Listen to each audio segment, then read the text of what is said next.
Well, thanks for coming. We figured today would be sort of a minimum participation because of holiday weekend, and I appreciate you guys coming out. Reason I opted to not Rolex and say is really want to stick to, the schedule and the issues that we have as far as safety, policy attendance goes. Understands the very significant holiday for a lot of us, including myself. But to cancel this and not have one for basically 2 months is not acceptable. Right, that's kind of my viewpoint. So realizing some folks won't make it, we'll have this video today. And as always, the rules are you can't make a decent person. You need to go back and watch the video. Very simple. Okay. If you miss a meeting in person, which happens, you can't fly until you go back and watch the YouTube. Can't make it for that. So if you guys here appreciate it, for folks at home and listening, to be up online. Some folks have still missed the last one, which I think is very significant. You need to go back and watch the video. When you fly airplanes on me, you don't have all those stories. It's unfortunate if it's a story-filling world. But from a safety perspective, it's critical, right? These things carry forward with people being disciplined enough to make sure that stuff's taken care of. If there's ever a problem with that, right? Having access to those things or the questions on what's going on. Again, you can always talk to anybody on the board. You can certainly talk to me. And we'll work it out. But you gotta keep up with stuff going on. Right? This stuff is important, especially as we're going into the summer and really high flying activity. It's harder to keep track of folks in the summer because we're all out doing other things. So I thought it was really important today. We're really blessed to have Rob Hassinger here, right? He's the tower chief here. All right, he knows all this by the tone of our voice. Yeah, and that goes both ways.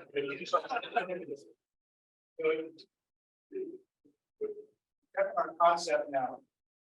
Real quiet. So he's agreed, he's gonna tell us what we did this time, we got some down this way.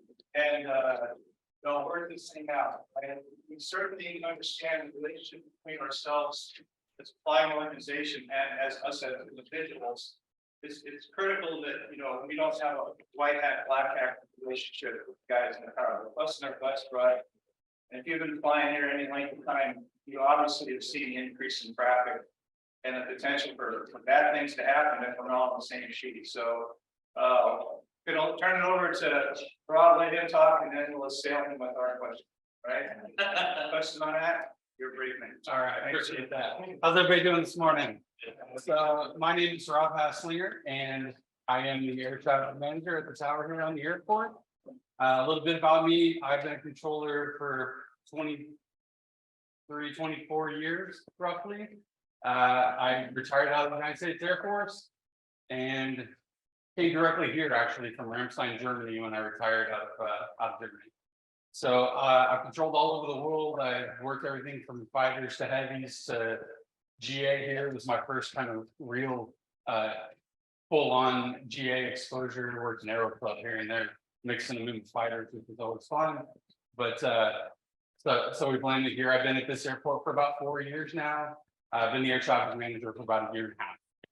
So now you guys kind of know who I am. I'm sure that I will definitely recognize some of your voices, and you probably recognize me, although I guarantee you I sound a lot more chipper in person than I do on the radio.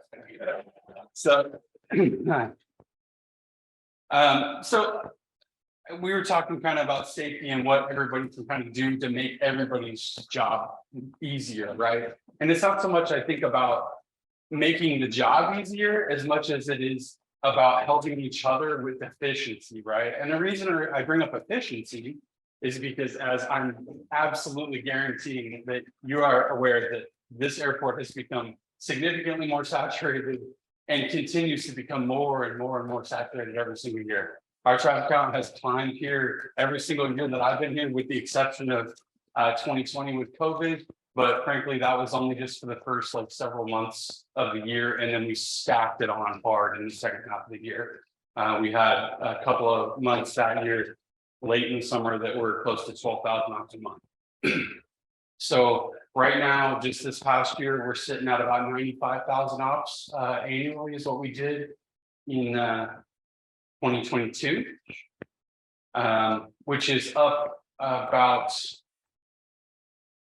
oh, I don't know, 15% probably since I got here 4 years ago. And I'm sure a lot of you have been here a lot longer than I have. So, you know, and I'm certainly aware of past history. We've looked at traffic count basically climbed for the last 20 years here. So in light of that, there's a lot of things that we ended up having to additionally take into consideration that we maybe wouldn't necessarily have to do if there was less saturation on them. And that's where you guys can help us, help you to get what you need done and get what we need done for our regulations, right? So as a team, tower team, we kind of came up with a list of things that we call the please do's, right? Things that we would love to see not just you guys, every pilot that we talk to, everybody on the airfield talk to, please do these things because they're very helpful for us to help to keep that flow expeditious, safe, and the most efficient possible that we can. And I'm going to kind of go through this. We wrote it up real nice and laminated. I hope that you can put it on like a safety board maybe, or you know, I don't know if you guys have an announcements board or something like that, but it'd be a great thing kind of visually to pass along to people as they come and go. So let me grab a little drink of water here before we go into this.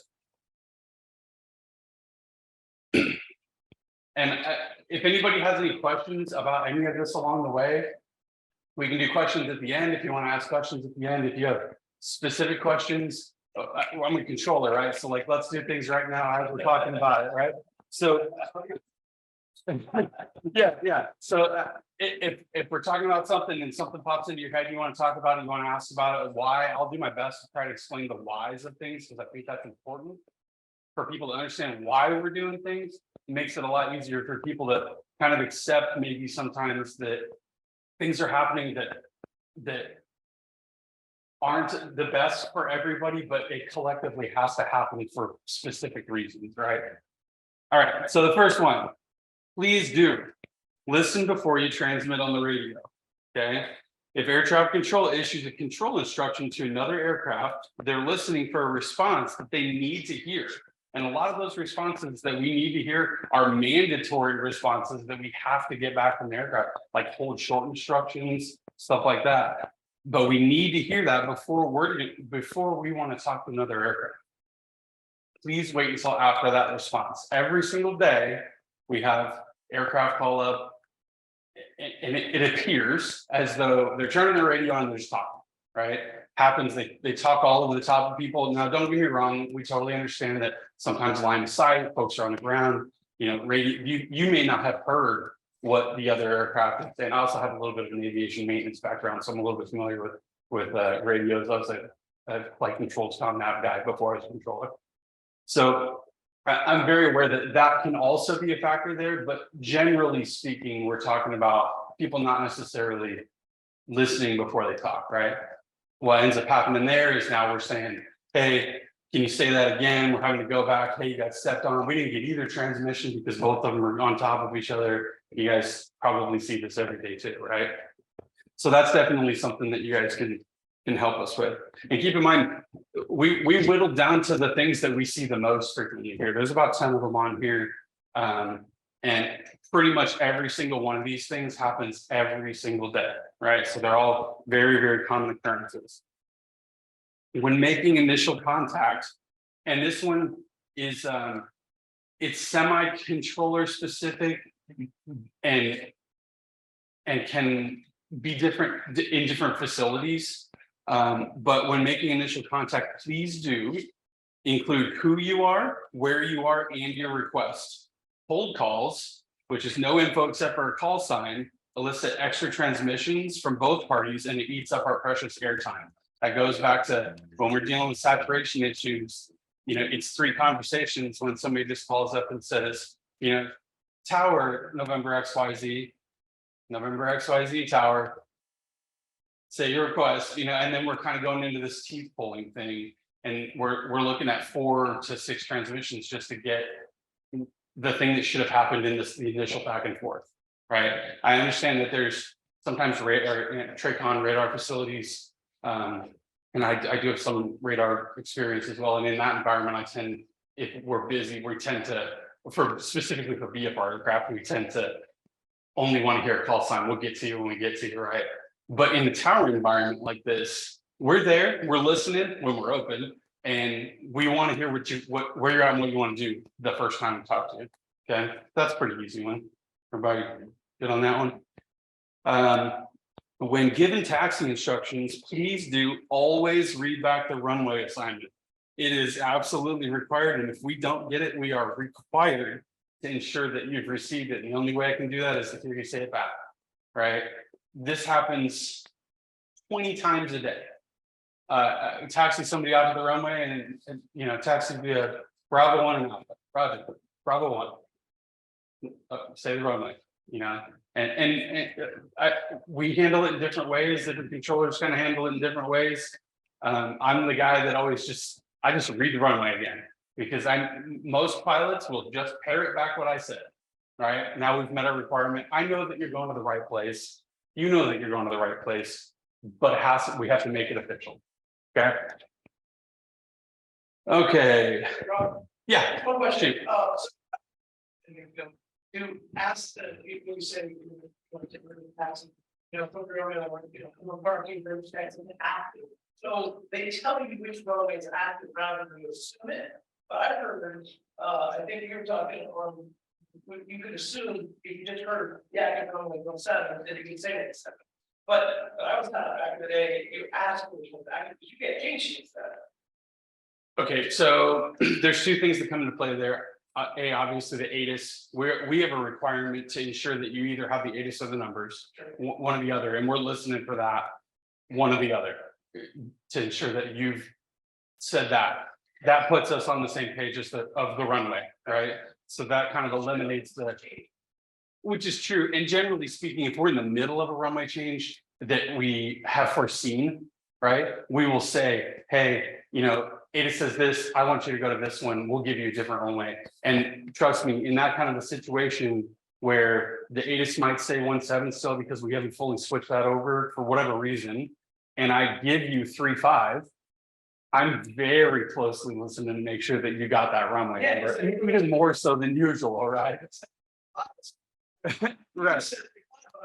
Right, and keep in mind too, it's just like with you guys, that bias, that we're susceptible to the exact same thing, right? Human factors. So, you know, you've heard us say 1,000 times, we switch over to 3.5 and we're still clearing people for 1.7, right? It happens, right?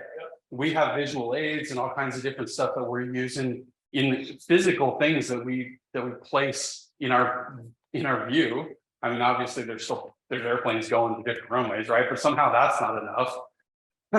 So we have little markers that we put on board, et cetera. But the point is that the ATIS and the requirement for us to ensure that you have the ATIS or the numbers for us gets us on the same page for that. Sure. There's a request on the bridge to repeat questions when they ask, because Sure, yeah, I can do that. Thank you. Well, the question was about asking, when calling up, asking about which runway is active to ensure, is that correct? To ensure which runway, essentially ensure runway assignment. You can, I don't want to necessarily use the word assume, but it is whichever runway you are given a taxi instruction to is the active runway at the time. Obviously, we could change, that can change, things change. Sometimes we can foresee a runway change 5, 10, 15 minutes, maybe in advance. Sometimes it happens in a minute, you know, and so it becomes a lot kind of spicier when things turn around really quick for you guys and for us. Okay, so please do be at or in the actual line for the VFR hold bar before you call ready for departure. If you're not at the hold bar or over in that kind of more general area, then you're not actually ready to go. All the way, like for example, on this end of the airport, all the way over on taxiway Bravo 1 is not ready for departure.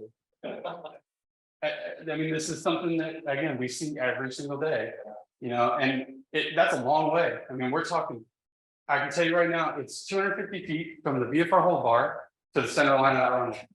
It's about another 250 feet to Bravo 1. So now you're 500 feet away from being even starting to line up for your takeoff, right? That's a long time. That's a long time. In a lot of situations, it's especially a long time as, and a lot of these things go back to our increased saturation, right? You guys know, it's getting tighter and tighter out there every single day here. Every year that goes by, planes are coming in closer and closer and closer, right? We have less and less time to squeeze somebody out. If you call me ready at Bravo 1, a lot of times now you're getting a well taxi up to and hold short of the run of the whole bar, right?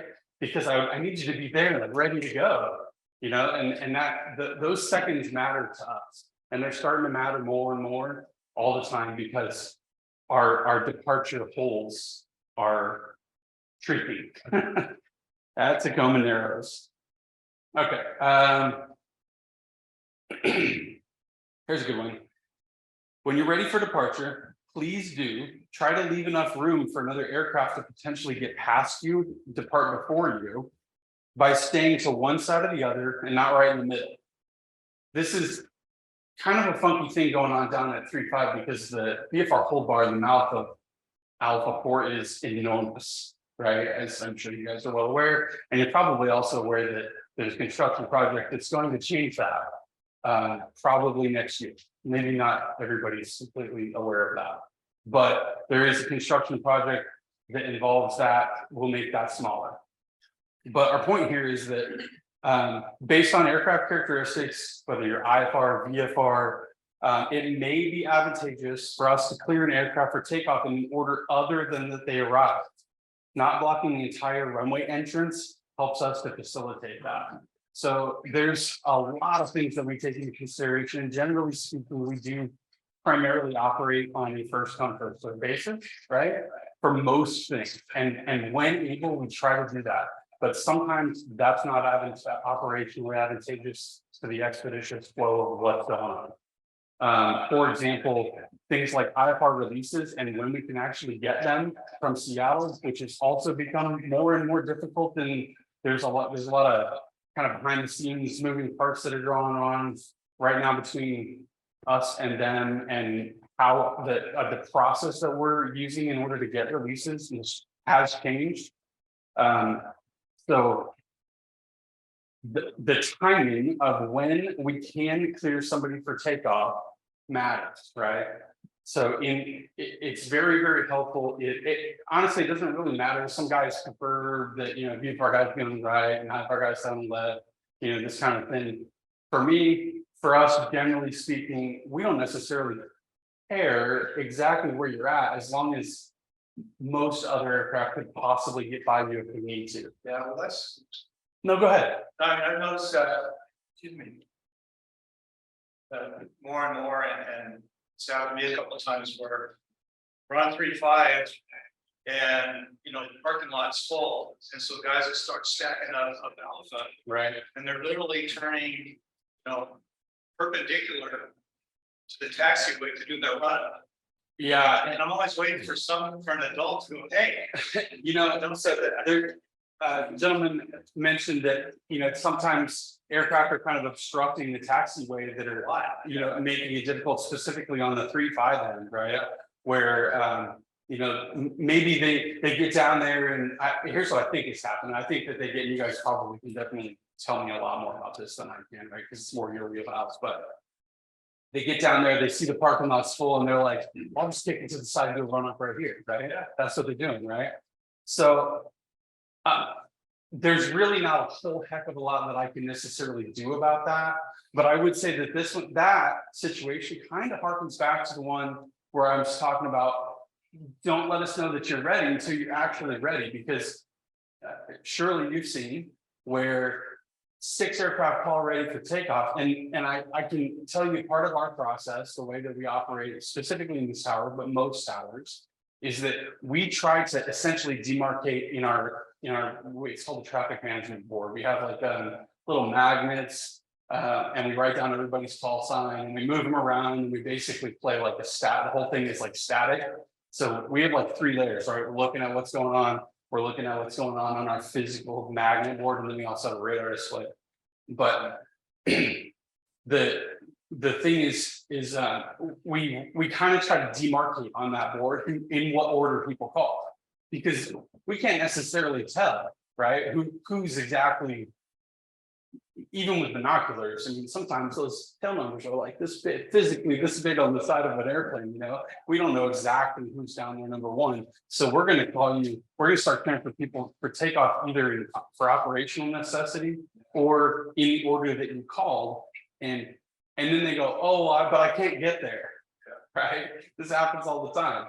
Well, you know, this is why it's important, and to kind of genuinely be ready and able to get out there to go when you tell me that you're ready to get out there and go. I can't necessarily intervene. You know, you had mentioned like hoping that, you know, the adult, but I don't know, I feel like you're using that term loosely on me. But You don't see all the hand signals and stuff that are going on. I'm sure there is. So, you know, for me to be able to reach out down there and say, you know, and sometimes if it's like a big obby, that there's, I don't know, like a plot sitting down there, a bunch of assessments or something like that. Well, we see that, you know, I think a lot of folks, we will see, obviously, it turns in protect coming down. Right.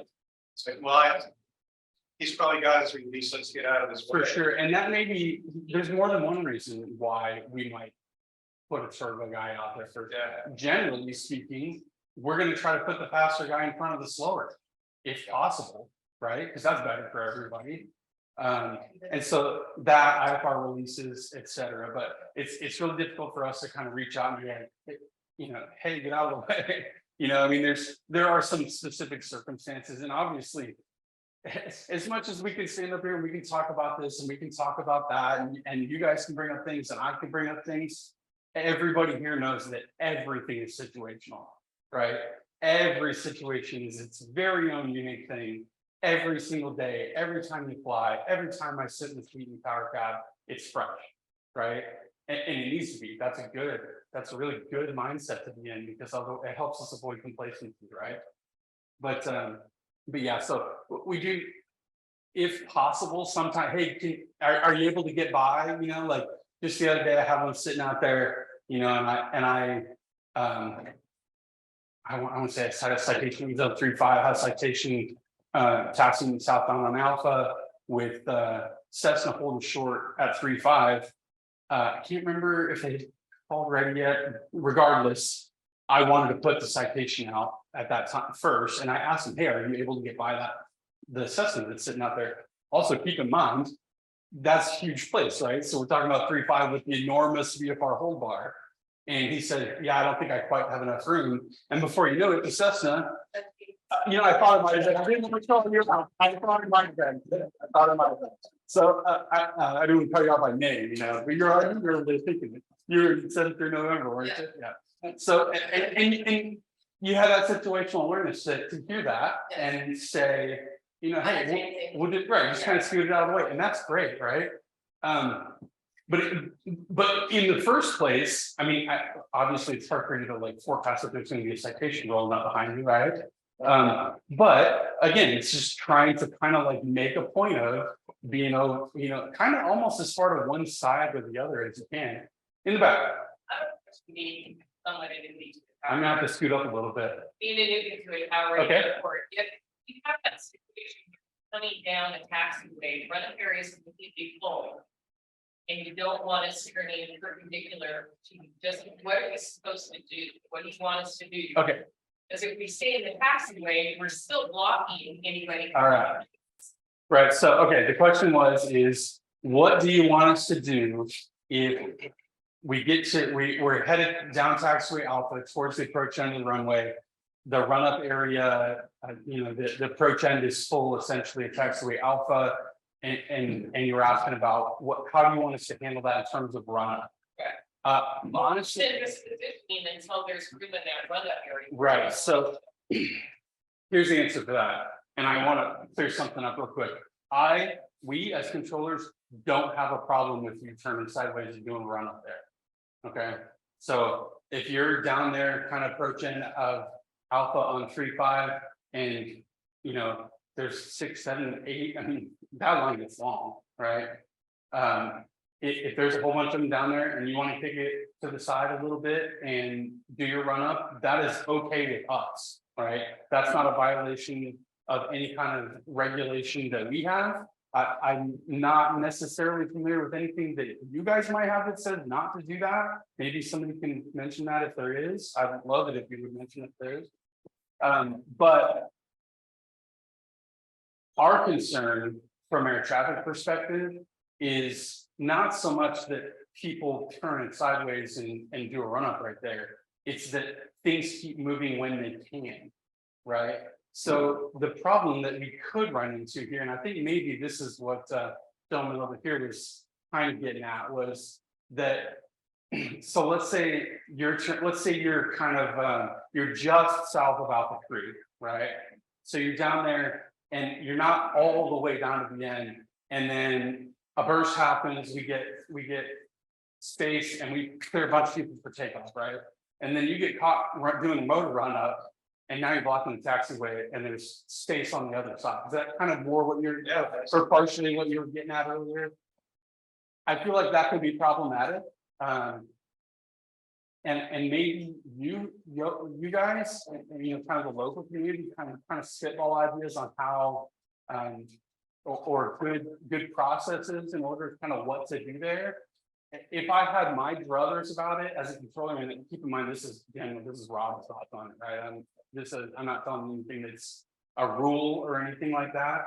I would probably prefer that rather than do run-ups there, and I realize that it's wasted time, but rather than doing run-ups on the taxiway, unless you're able to, you are 100% sure that you're able to get it started, get it done, get done what you need to do, and be ready to move when things move. I would probably prefer that you just stay in line. And when you get to the run up area, you do your run up. And, you know, I mean, yeah, everything's moving slower, but if we're already in that situation, things are just moving slower. There's really not kind of a way around it. And I feel like if things start to move and people don't move with that successive line, we're making things even slower than they already were. Does that answer your question? Okay. Anybody else have any questions about that? I think there's. It's not that specifically, but I have. Sure. So when I fly, like following. I gotta get a little closer, sorry. When I fly, I typically get like following, and I've been told specifically here that not to call up for like following to get on the program. All right. So I was wondering why. Yeah, no, we can talk about that for sure. So the question was about calling up and requesting flights following with the tower, right? So we as controllers at this particular, not every class Delta tower even has that capability. We do actually have that capability here. However, the equipment that's required for us to do that is not immediately accessible to me as a local controller. So on top of that, we start running into task saturation kind of issues where you've probably noticed we are often one controller in the tower cab, right? So that means that I'm actually up there doing 4 different jobs, right? Just as kind of a background to you guys. I'm the controller in charge. I'm the ground controller. I'm a position that we call flight data, who would do the thing that you're asking for, right? I'm also the weather observer. I do all 4 of these things when I'm in the cab on something. And I very well could be working a 60 off hour, right? That's a lot of task saturation. And so requests like flight following, because of the agreements that we have with Seattle, our who is actually the one who's providing me the flight following anyway, yeah, right? We can kind of do it either way, but generally speaking, it's most of the time easier. I don't want to say easier for us, but more efficient for us in our timing of what's going on to say, hey, make that request with Seattle as a region class Delta, right? Because once you, I mean, essentially you're getting flight following inside the class Delta with us anyway, right? And generally speaking, the controllers here, while they don't necessarily actually have the responsibility to provide traffic alerts, et cetera, outside of the class delta. I feel like we do a pretty good job of that around here. We like to hold hands until people are, you know, at least a few miles. We like to really make a point of pointing out traffic that you might encounter, even though we're about to free change you. You know, we want to make sure that you at least get, like, I'm very, very much, I want to hear you say insight, and then I will immediately give you a free change. But I'm not going to change until I hear that, right? But that's kind of the reason why. So in the heat of the moment for something like that, it might be a genuine task saturation thing. In a broader picture, kind of the answer of that. How do I say this? To be kind of, I don't want to be blunt about it, but we don't necessarily want to create a culture where that's the expectation that that everybody that requests flight following from this tower gets it, because then when people don't, because we have a task saturation issue, then we end up like frustrated people that, you know, how come I can't get this? That guy got it, I didn't get it. And I understand that sometimes we will do it. If it just happens to work into our flow just right, we'll do it, right? But a lot of the times we're generally going to hand it off to Seattle, right? Or have you guys pick up the record with Seattle. The other thing that kind of comes into play that's a behind the scenes sort of deal on that is and this is kind of a per controller type of deal too. But like, for example, me as a radar controller, have you ever been out flying and DFR and asked to fly follow and you got turned down? I have not. Actually. Okay, well, it happens, right? Okay, so that happens, right? That happens, but here's the deal. If I tag you up, if I basically give you flight following and I set it up and I say you need something like that. Now, when I handed that off to Seattle, they effectively have to take it. And I'm not capable of discerning what his workload looks like, right? Or her workload, right?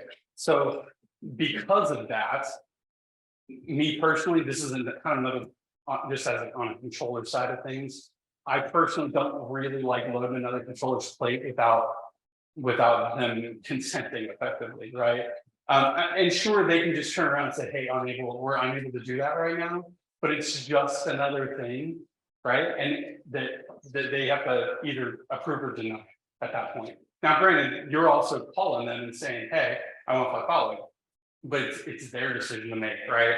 Versus our decision to make. So that's a factor too. That's kind of probably more a factor on days that are busy, you know, where we kind of take that into consideration. And something else I thought had a question too. No, let's back to the Yeah, shoot. Well, I think, you know, one thing we talked about, you know, there's no rule that defines how you go or not. So it's sort of a, you know, a combination of all things you've been taught your whole life. Right. First off, the idea that I always have to be pointing into the wind. Well, you can run your engine up in a 2-knot tailwind, probably not going to damage. But so the idea that, you know, I've always got to have space to, you know, make a 180 from the parallel taxiway and going down runway. I mean, that's, you know, to the max extent possible. Yeah, that's the goal. But you know, again, it's situationally dependent. Right. If you're going to wait 20 minutes to turn your airplane over 10 degrees, maybe just accept the fact that you're not going to be pointing straight. Right. That's what happened. And again, different people have different opinions on that. The other thing too is the idea that, you know, when you're taxing the airplane, you don't do anything else. You know, we're not flying crewed airplanes here, so if you're parked on the taxiway and there's 150 feet between you and the airplane in front of you, you know, if someone says you can't hold your brakes or set your parking brake and check your flight controls.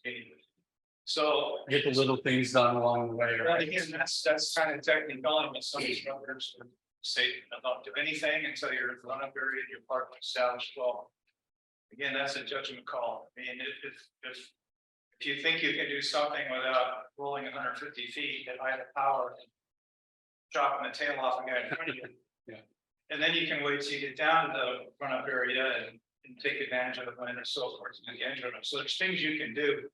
I think for me, just over time, I've just accepted if I'm in the line, I just sit there in the line. I don't pull off on a taxiway. I don't want to be the guy that was the one day I, get my left being geared to the grass and I'm embarrassed, but Sure. I think all of us are pretty considerate.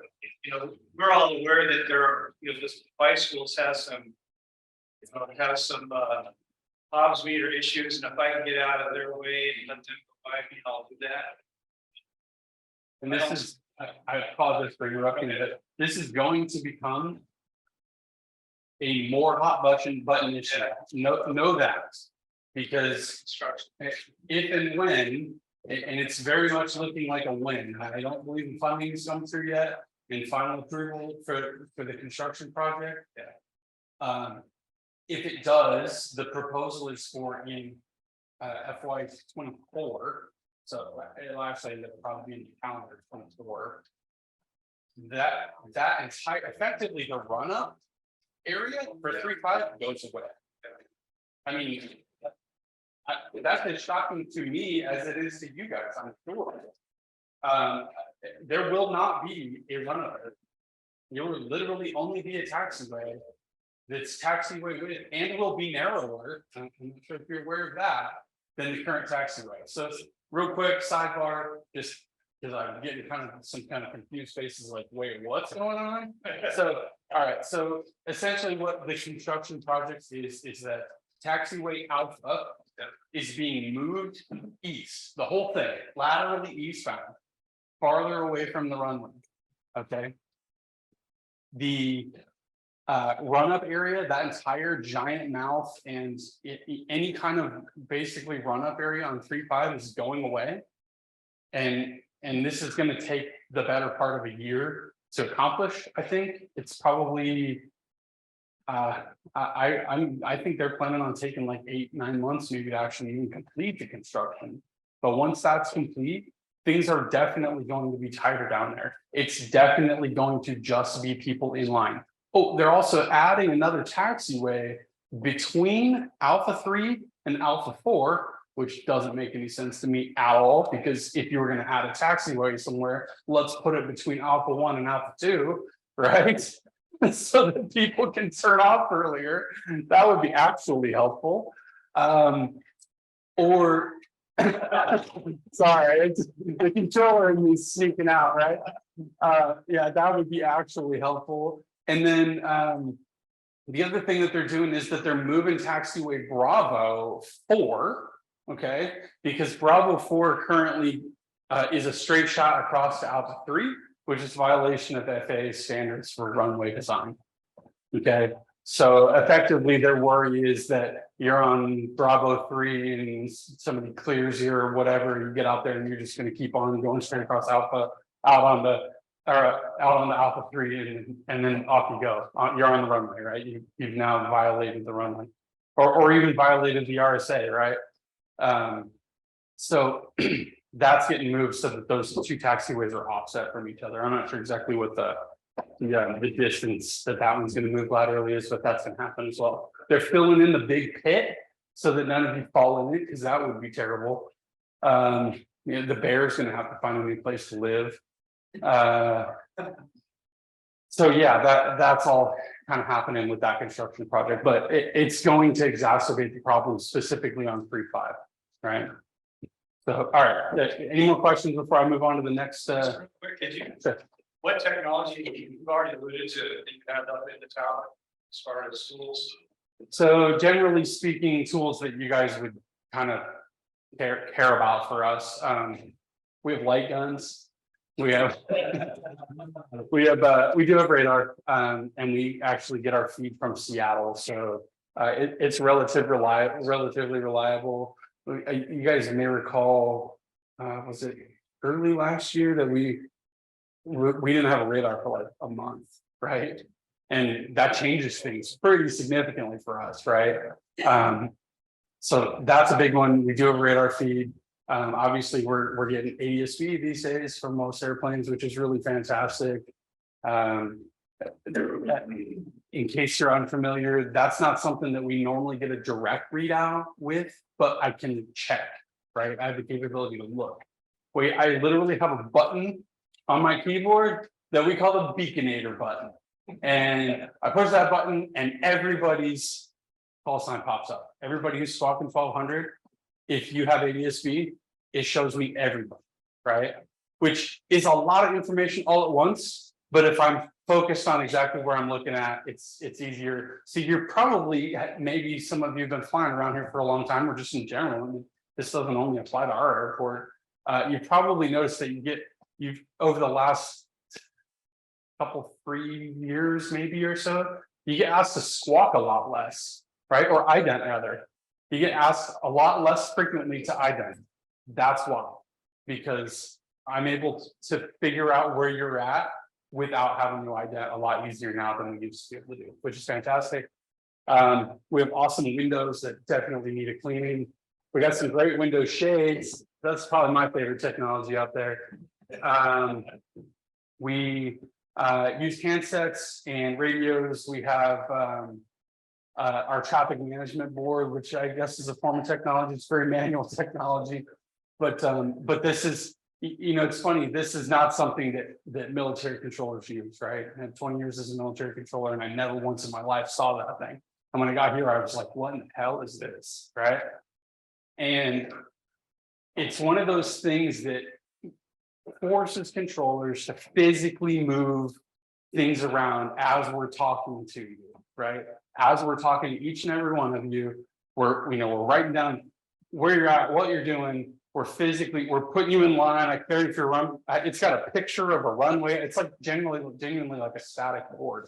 If you guys have ever, you guys have like a static kind of a board maybe that you run scenarios with.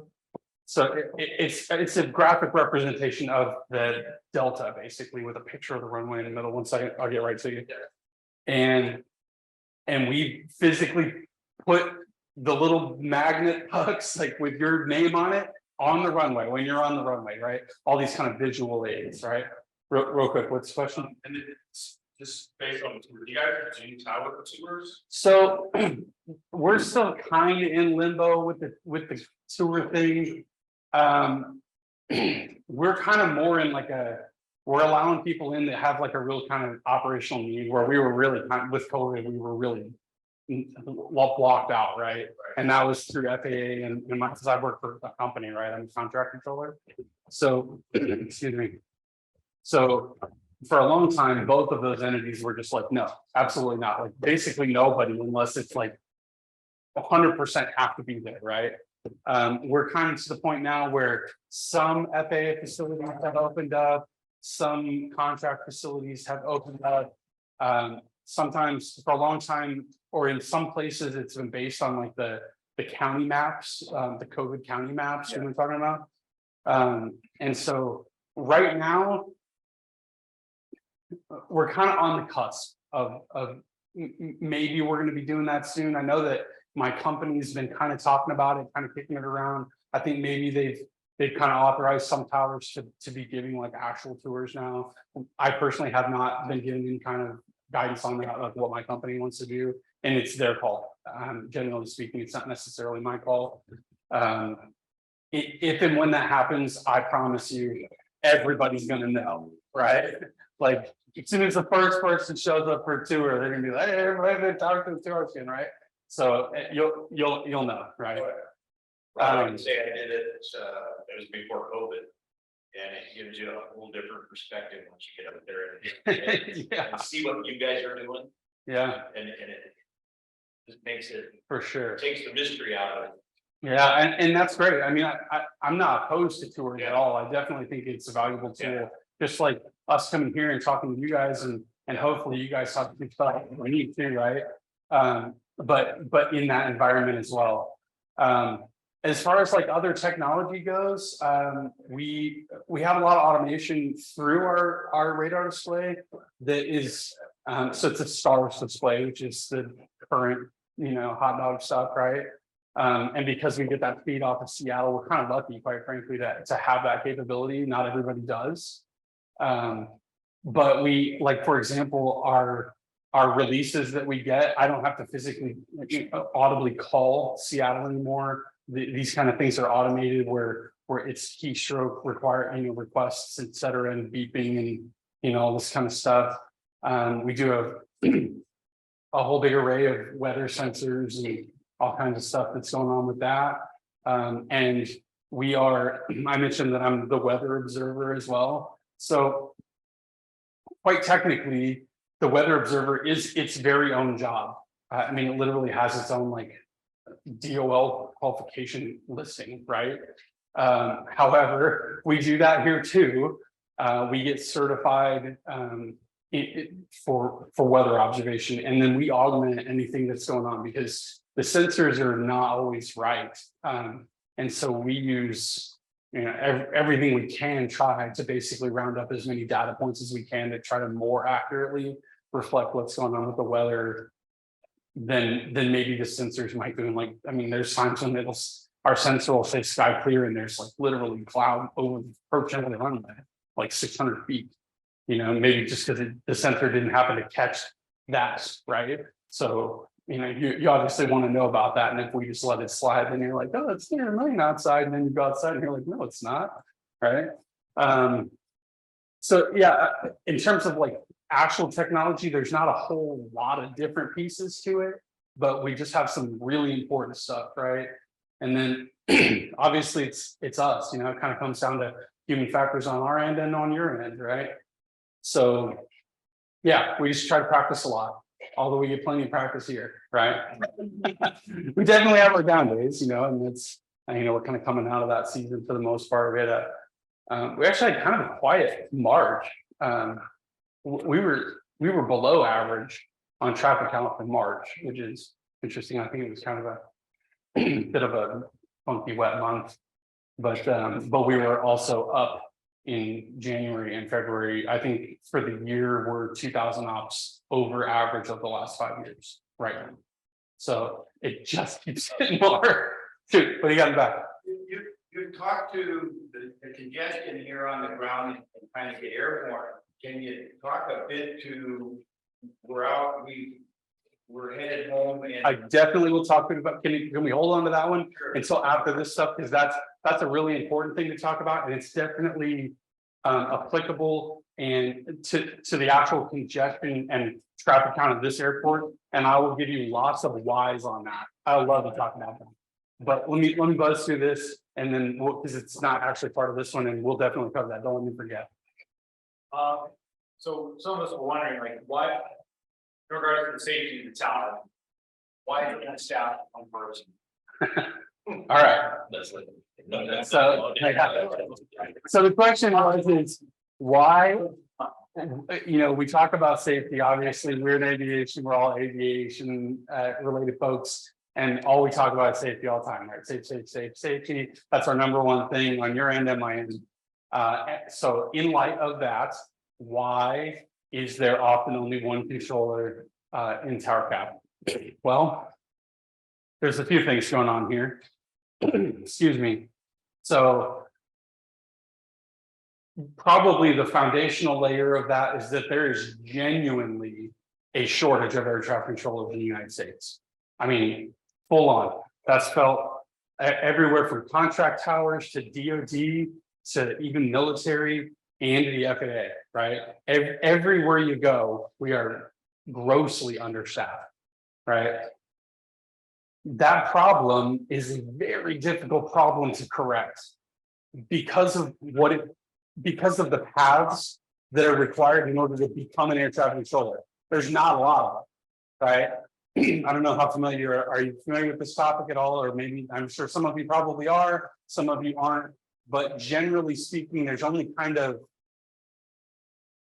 I guess maybe 3 ways that you can become a controller. You can join the military, you can get lucky and get picked up on what they call an off the street bid directly into the FAA, which is like, it's something ridiculous. Like 20,000 people apply once a year and they pick up like 1,500 people, right? Extremely low numbers. People submit applications with 0 experience, no nothing. They just say, hey, I'll be a controller. and the FAA says, takes 1,500 of them and says, we'll give you a shot at it. And I think something, don't quote me on these numbers at all, but I think it's sub 1,000 of those guys actually finish the program, right? So we can rewind a whole bunch back to the early 80s when there was a whole bunch of controllers that had a job and then didn't have jobs. Some of y'all probably know something about that. There was a nationwide air traffic controller strike that occurred, and the president at the time fired him. And they brought in a whole bunch of military controllers to try to supplement that. And we're still reaping the repercussions of that. There's kind of some, oh, and I'm sorry, the third way to become a controller is there are schools effectively like Embry-Riddle, kind of a school. I think there's, I don't know if there's maybe 4 of them around the United States where people pay a lot of money to try to learn how to become a controller. And unfortunately, those programs don't really help people to become controllers. And I'm not saying that they don't necessarily provide good training, but the problem that happens with those is that they don't qualify for CTO, Contra FCT programs because the requirements to work as a contract controller, which is I would say most Class Delta tower Class Delta airspaces in the country are contract towers, right? You have to have a minimum of being a controller for a year, as a rated controller for a year. Well, you can't do that in a school, right? So they come out and they go, well, I got a license. And we go, well, sorry, you don't qualify because the contract stipulates that's not like my company or any other contract company that's making that decision.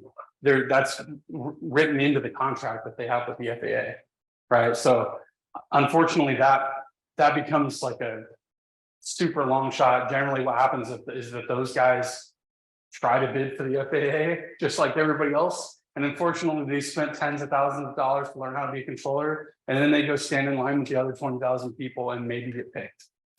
But another problem that we have with trying to correct that problem is that the total nationwide shortage of controllers is that there was a big group of guys and girls that came in and replaced a lot of those controllers that were fired in the early 80s, right? Well, those folks, a lot of those folks are coming up on retirement or have retired in the last several years now from the FAA. But there's a law on the books that essentially clips the pay of a retired FAA controller that goes to work traffic somewhere else.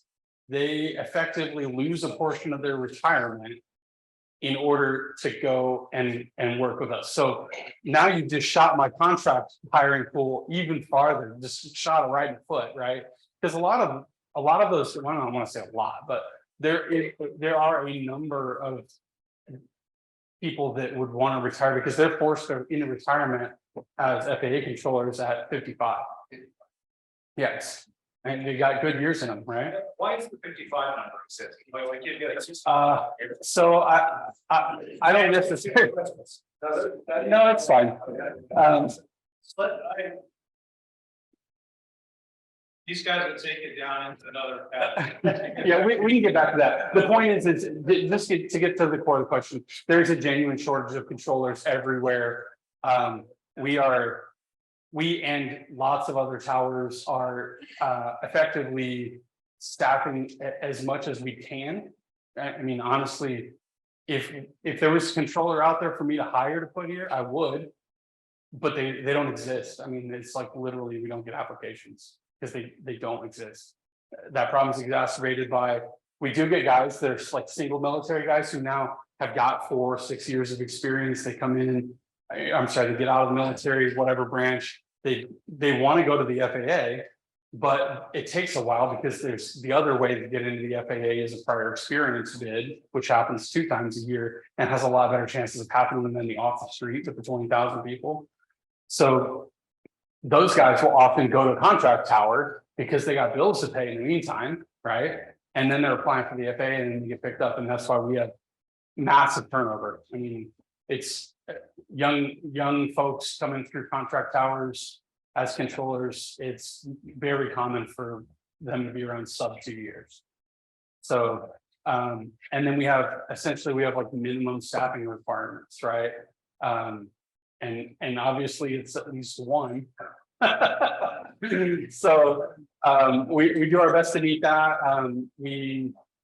There's not a whole lot more I guess I can say for that, other than it's just genuinely like there's just not enough controllers in the United States to staff everything anywhere, right? So really, this isn't one of those things where you can just throw money at the Well, in the big, if you're talking big grand scheme of things, yes. in the grand scheme of things, effectively, yes, because we're also tied to the contract, right? Like the contractors are tied to the contract that they get with the FAA, right? So that amount of money is what they have to pay people with.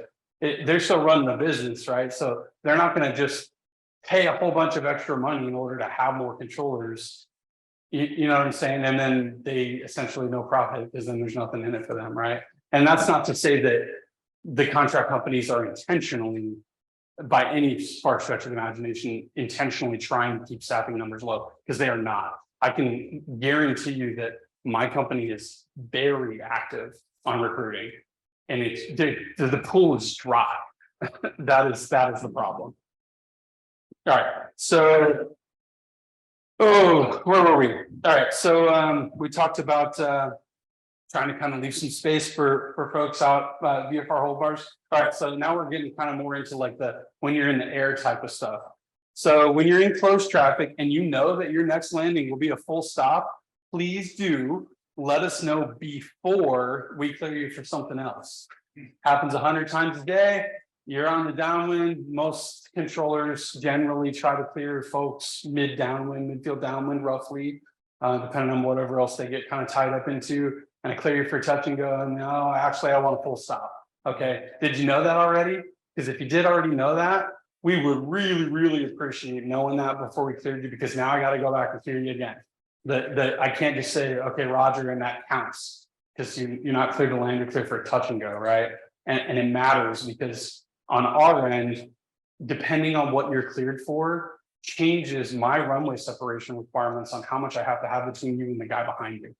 Okay, so it especially, again, it always comes back to saturation of what's going on and how busy things are.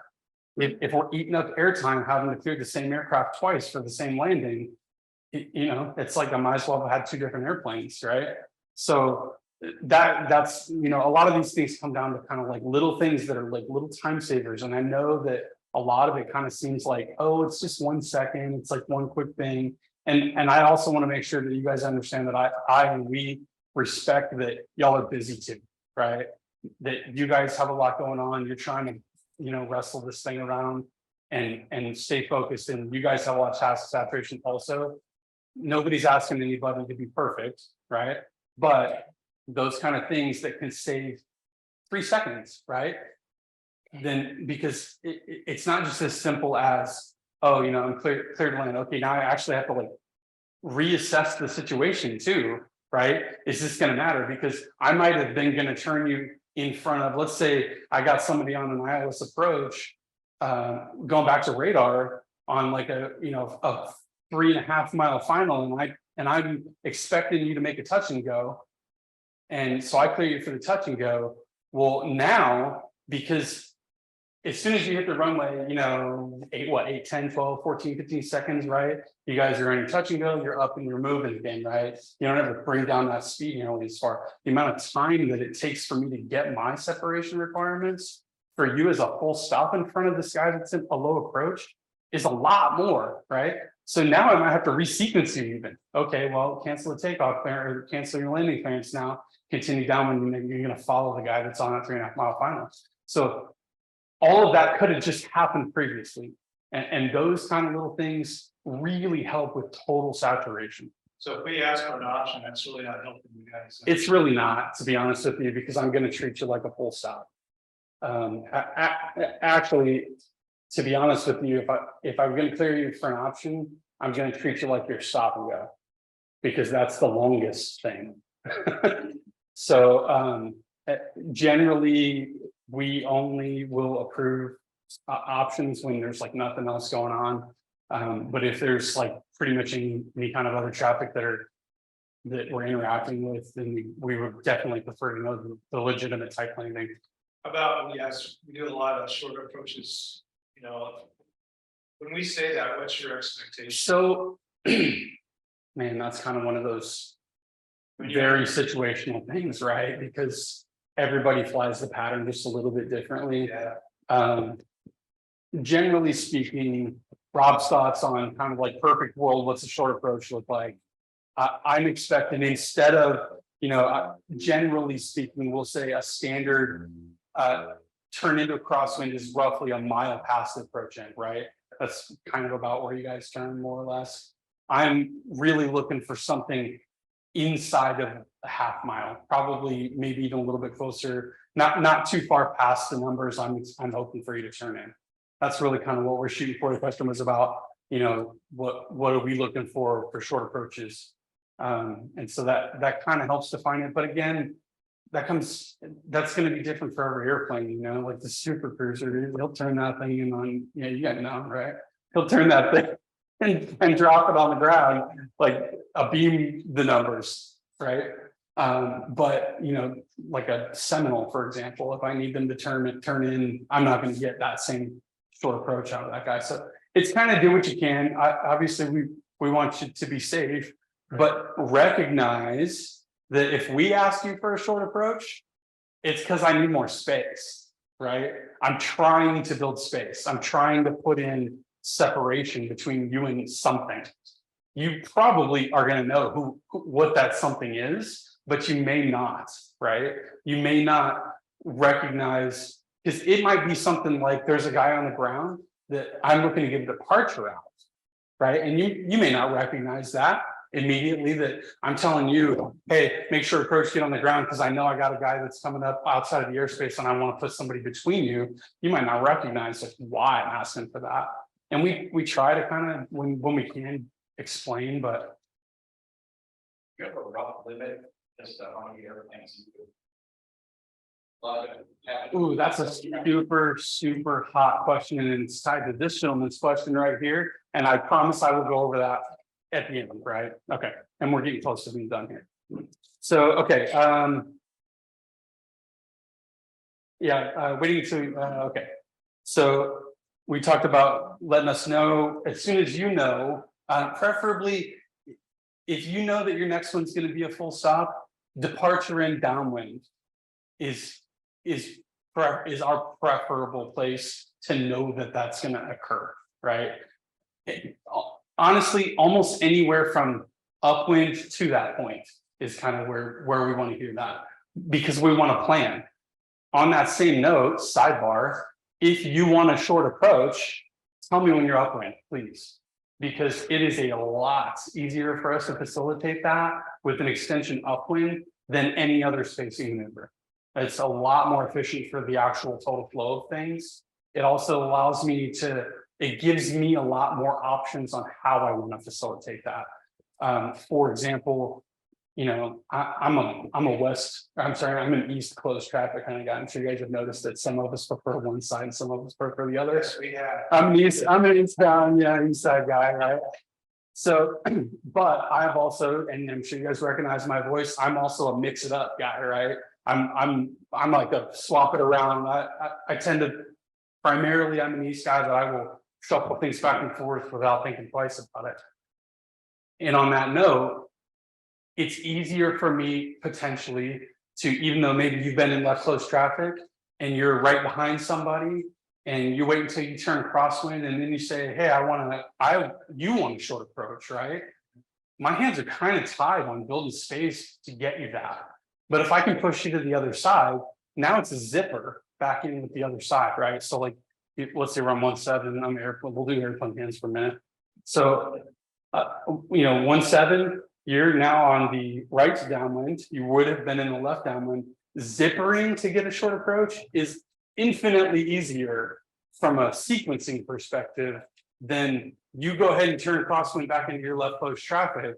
And then say, hey, I want a short approach, you're probably not gonna get it, right? So help us get this, this is the same thing, right? This is help us help you.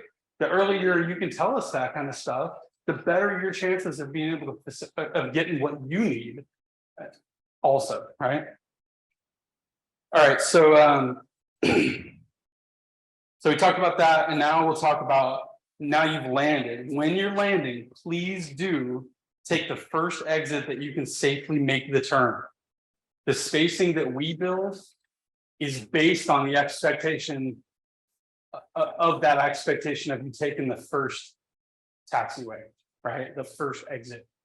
We definitely recognize and appreciate and respect that that can't always happen, because who knows what's going on. Maybe y'all caught a gust or whatever it was, like right at the last minute, and it took you an extra 500 feet or whatever it was to get it on the runway. And now you're running a little bit hot. Maybe you're sweating a little bit. I don't know what's going on, but you're kind of like, you know, you just need an extra little bit to like kind of get things like safe and under control where you feel good about it.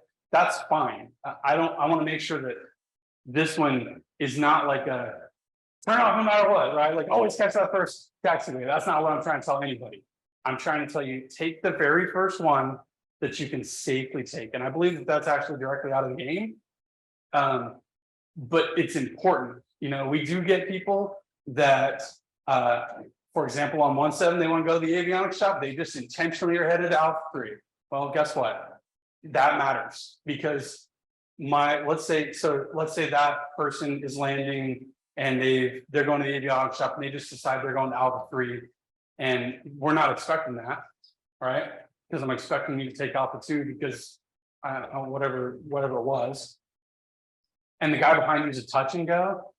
I cannot have the following aircraft, the touch and go aircraft, cross the threshold of the runway until the one in the front is off of the runway, even though it's all the way down at Alpha 3. Now, if the one in the back was also a full stop, I only need 3,000 feet. You can both be on the same runway at the same time, right? So like, these are calculations that we're making every single time we clear somebody for takeoff. You know, depending on the combination of things that's happening, I either need full runway, 3,000 feet or 4,500 feet between you and the other one, right? So you do things that when you do things like take Alpha 3, it kind of like throws us off in terms of like our timing and sequencing. Effectively, what ends up happening, the person that really kind of catches it is then now the guy in the back is going to get sent around, right? And that's your friends, you know, like that's the guys. Like for us, you know, they were doing a touch and go, they're going to come off the end. It's just another departure, basically, right? But another thing to keep in mind, though, is that also now requires my focus, because now we're talking about, it always comes back to saturation, right? Where so you roll past Alpha 2, now I'm like going like this. Am I gonna have it? Am I gonna have it? And I'm watching, am I gonna have it? I mean, we're literally pointing at both of them, right? This is going on because the second that guy crosses the threshold and the front one's still on the runway, that's a separation violation on our end that we have to report. So we're not gonna allow that to occur, right? I'm glad you brought that up, because I'm sure folks understand that, you know, there are circumstances where you're gonna have 2 airplanes on one. It does happen. It doesn't happen a whole heck of a lot, right? There's not a whole lot of situations. Generally speaking, it's single engine, fixed wing, full stop is the one that I can do that. I've definitely said, you know, hey, you're clear to land to the second guy. Hey, sorry, there's still an airplane on the runway. I understand that. You only need 3,000 feet, clear to land. Keep going, right? So it's okay, you know, it's all right. And I would rather somebody ask, right, than be like, oh, whatever, I was clear, here we go, right? Yeah, it happens. I mean, and that's okay, but yeah. And you know what? Nobody has a problem if anybody goes around, right? That's part of the game. We essentially are planning for it. It's odd for me to say we plan for it, because we have lots of outs in like our toolbox of how we work traffic, right? we don't necessarily want you to go around. We want it to happen the way we talked about it happening, right? We're typically supposed to. Right, but yeah, you know, it does happen. So it is what it is. If you don't like it, if you don't like the, whatever it is that's going on, even if we have the separation and I think it's cool, and you don't like it, go around, it's okay. That's the first time I've ever heard that. Yeah. That's okay. I think I have one more.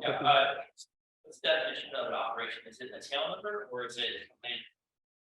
Oh, and operation, like, okay, so it is. Oh, gosh, you're gonna put me on the spot for like a book answer here. I can look at that. So effectively, the reason I'm hesitant to answer this is because operations are calculated very differently per type of aircraft and qualifications, right? So, but generally speaking, we'll just say like kind of general GA, single engine, fixed wing aircraft, right? Because that's your guys' primary thing here. And operation would be one takeoff, one arrival, right? These are individual operations, right? Any takeoff, any landing, effectively transitions. That's the three. So if someone did 20 landings in the past, that's 20 operations. Or is it 40? It's 40. It's 40 because every approach is an arrival and every takeoff is a departure. So here's another little piece of really sweet technology that we have in the tower cab. It's a button that we click with that, right? So yeah, it's quite literally like that, except for it's kind of long and it's got several different categories. So I'm determining what is this guy, and I'm clicking along the way, like what exactly is happening right now. So if you ever do happen to make it up in there, and you mentioned you have been there before, you'll notice we're talking and clicking, and this is kind of like half the time. That's what my left hand is doing a large portion of the time, right? It's clicking away. I'm counting things up. So when we say like a 60 off hour, right, that could be anything from 60 arrivals and departures that are itinerant, which is bonkers, right? That doesn't happen. But it very well and likely is a combination of close traffic, say, 4 aircraft, 5 aircraft in close traffic can rack up 30, 40, 50 ops in an hour pretty easily. And then combine that with itinerant traffic. Generally speaking, in this environment, in this type of class delta environment where we don't have a lot of restrictions laterally, airspace wise, I mean, pretty much you guys can show up at Comaneros from anywhere. That's not all airports are like that. I'm sure several, if not all of you, have flown in and out of Renton, and it's kind of like a tube. Right. Right. So I mean, we don't have that. So for us, everything is coming in from every single direction all the time.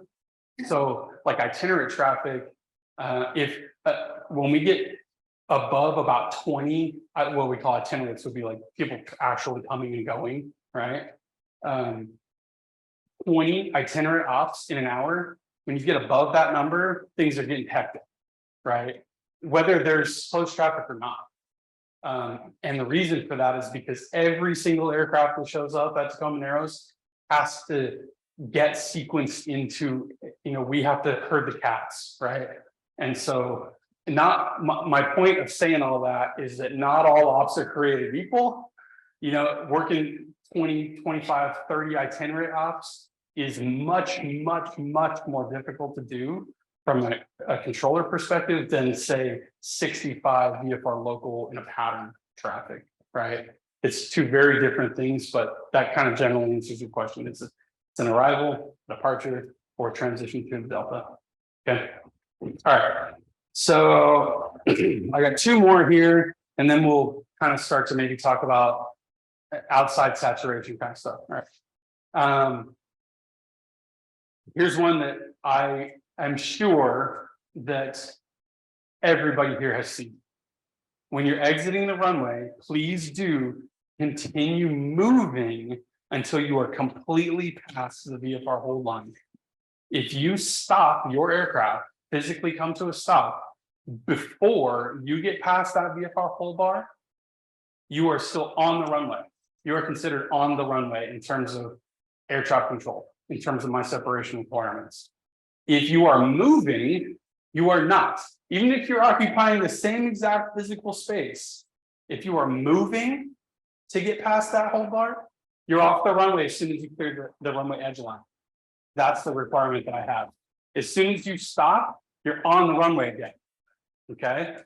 I know that that seems silly, but it has to do with protection of what we call runway safety area, which is essentially an imaginary box that surrounds the actual runway that we are responsible for keeping as clear of obstructions as absolutely possible. And the idea is that if you're still moving, that it's still part of flow, right? And as soon as you stop, things are not flowing. And Presumption is that if you're moving, then you be gone by the time. right now, Well, which speaks to the big issue we had. Got pretty heated there. I think this is my last item. Was that your last? Go ahead. Yeah, When the contact, when the stuff. oh yeah, here we go. You ready? All right. After you've exited the runway, please do be aware of additional aircraft landing behind you, right? And I know that that's kind of an ask because you guys are just on the ground, you're trying to get a checklist done. We're asking for a little bit of additional situational awareness outside of your aircraft when you're trying to be right here inside your aircraft and handle what's going on. I realize that. However, if you spend too much time, stop there. You know, let's say you land on 17, you turn off at Alpha 2, you clear the whole bar, and you stop before you get to Alpha, and you sit there for too long. The guy behind you can't not stop before he gets to the hold bar, right? He has to stop. And as we get more and more and more congestion at Tacoma Narrows Airport, people are landing 3,000 feet behind each other, right? All day. It definitely happens, you know? And so what ends up happening is that guy turns off, he clears the runway edge line, but he can't get past the hold bar because there's still somebody sitting there. And then the third one just gets sent around. So the third guy eats that one, right?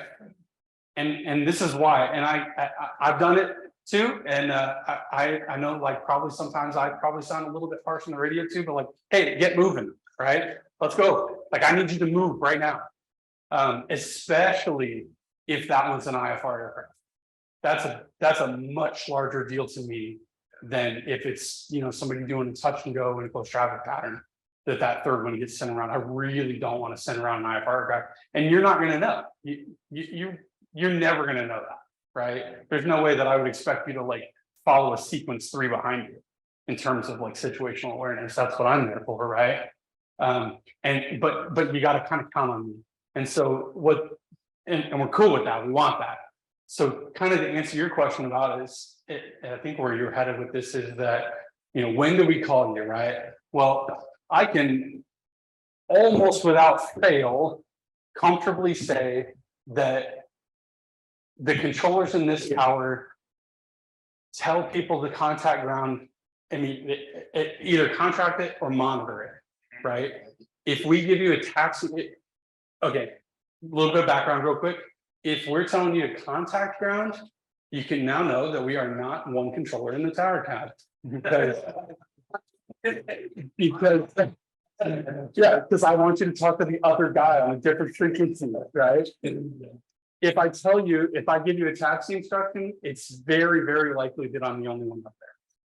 Okay, so on that note, if you're exiting the runway and I give you a taxi instruction, you know, taxi to Park Alpha Bravo 2, monitor ground point 8, then I really, really want you to keep moving.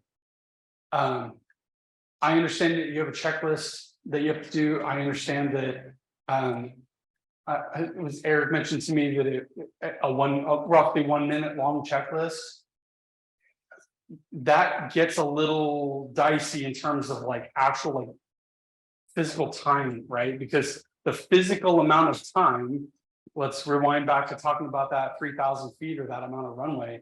If I've got somebody that's 3,000 feet behind you I mean, we're not even really getting 3,000 feet. If I'm expecting you to go off at Alpha 2, I'm really only getting like 2,600 feet. But I meet my full runway requirement because you turned off, right? But the point is that that amount of time then for the second guy to come in is probably less than a minute. I mean, you're talking 20, like maybe 30, 35 seconds roughly for something like that to happen. I know that the gentleman who was the air traffic manager here previously had years ago talked with several people around the airport about, kind of like clearing it and clearing out onto Alpha. We're comfortable with that. Nobody's going to pop you for a control movement violation, you know what I mean? Because these are things that get reported up to the FAA, and I'm not saying that we won't do it because we report.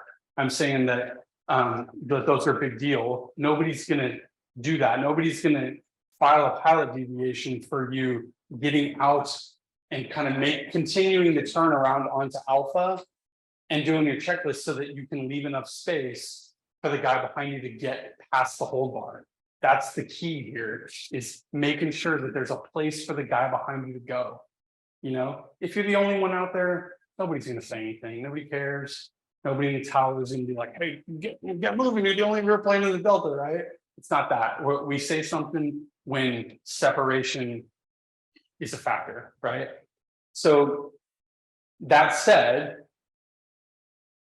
when you come around the corner, very specifically, so generally speaking, if it's a single controller in tower cab, we're going to give you taxi instructions and a monitor instruction, right? And obviously then you've already gotten your taxi instructions. So for you to pull out however far you're going to pull out on Alpha doesn't really matter, right? Because you've already been given that control instruction. If we're in a situation where you've been given a contact instruction, you have not been given a taxi instruction, and you've been told turn left at Alpha 2, contact ground point 8, then for you to come out and pull onto Alpha enough to like leave some space, and I can't give you like, oh, give him 30 feet, give him 50 feet, like give them, just leave the space available, right, for folks to be able to get in behind you. But in that situation where you're given a contact ground instruction, that is not a control instruction to taxi. Okay, I want to make that very, very clear, is that if in that situation you then just taxi to parking, you are in a controlled movement area without control instructions moving, and that is a pilot deviation. So it's very, very important that everybody pays very, very close attention to what that instruction was when they turned off. Okay, so does that basically answer your question about that? And that's all I've got. So hold on. Before we jump into new questions, I want to go. Do you have something specifically about that? Yes. Oh, okay. So scenario landing 3-5. Okay. Turn right Alpha 3. I guess depends on if it's single control or not. If there's already somebody taxiing on Alpha. Yeah, so things can get a little bit more interesting. Right. So the question was for the camera is when we're on 3-5 and you turn off at Alpha 3 and there's entirely or 2 really, right? There's entirely likely somebody already taxiing southbound on Alpha because a giant chunk of our traffic comes from north end of the airport, right? So, and then the question becomes, is obstructing the taxiway, right? So that's kind of one of those situational things, right? There's not a really good answer about how we're going to mitigate that in terms of every single time, trying to like build habits. There's also the challenge of circular flow on this airport, right? In terms of, and I'm sure a lot of you notice that sometimes we have things flowing where like kind of everything goes out Bravo 4 when we're on 3-5 and in through Alpha, right? Or the other way around, right? Sometimes everything's kind of going out through Alpha and then we bring everybody in through Bravo 4. Because we do end up with essentially two-way traffic on that kind of middle portion of taxiway Alpha. I guess my direct answer to that question is just try to be not in the way as much as you can. I empathize with your problem there because we have a co-problem.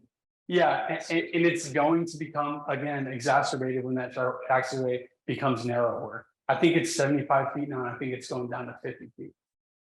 So it's going to get tighter. Things are getting tighter all the way around the house. Yeah, it's like I wouldn't want to be in a scenario where I stack up or we had. Right.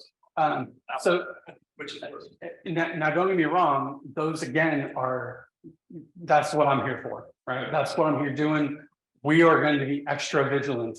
Hey, let's go. Like if this is my job, I get paid money to do this. I get paid to shuffle things along as fast as we possibly can, right?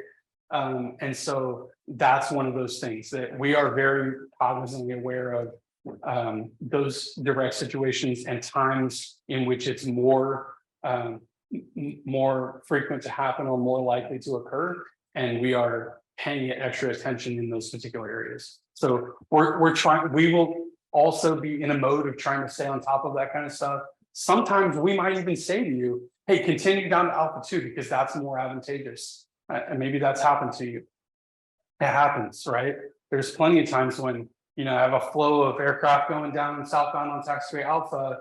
I realize okay, they just landed shorter-ish, and they're probably going to catch Alpha 3, but I really want you to turn Alpha 2 because that's going to get you behind those aircraft, right?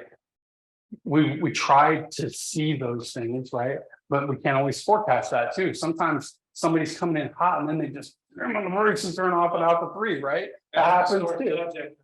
Is it? But yeah, it happens, right? And again, that's one of those things where it's like, okay, I just stood up here and I told you to turn off the first taxiway that you can, right?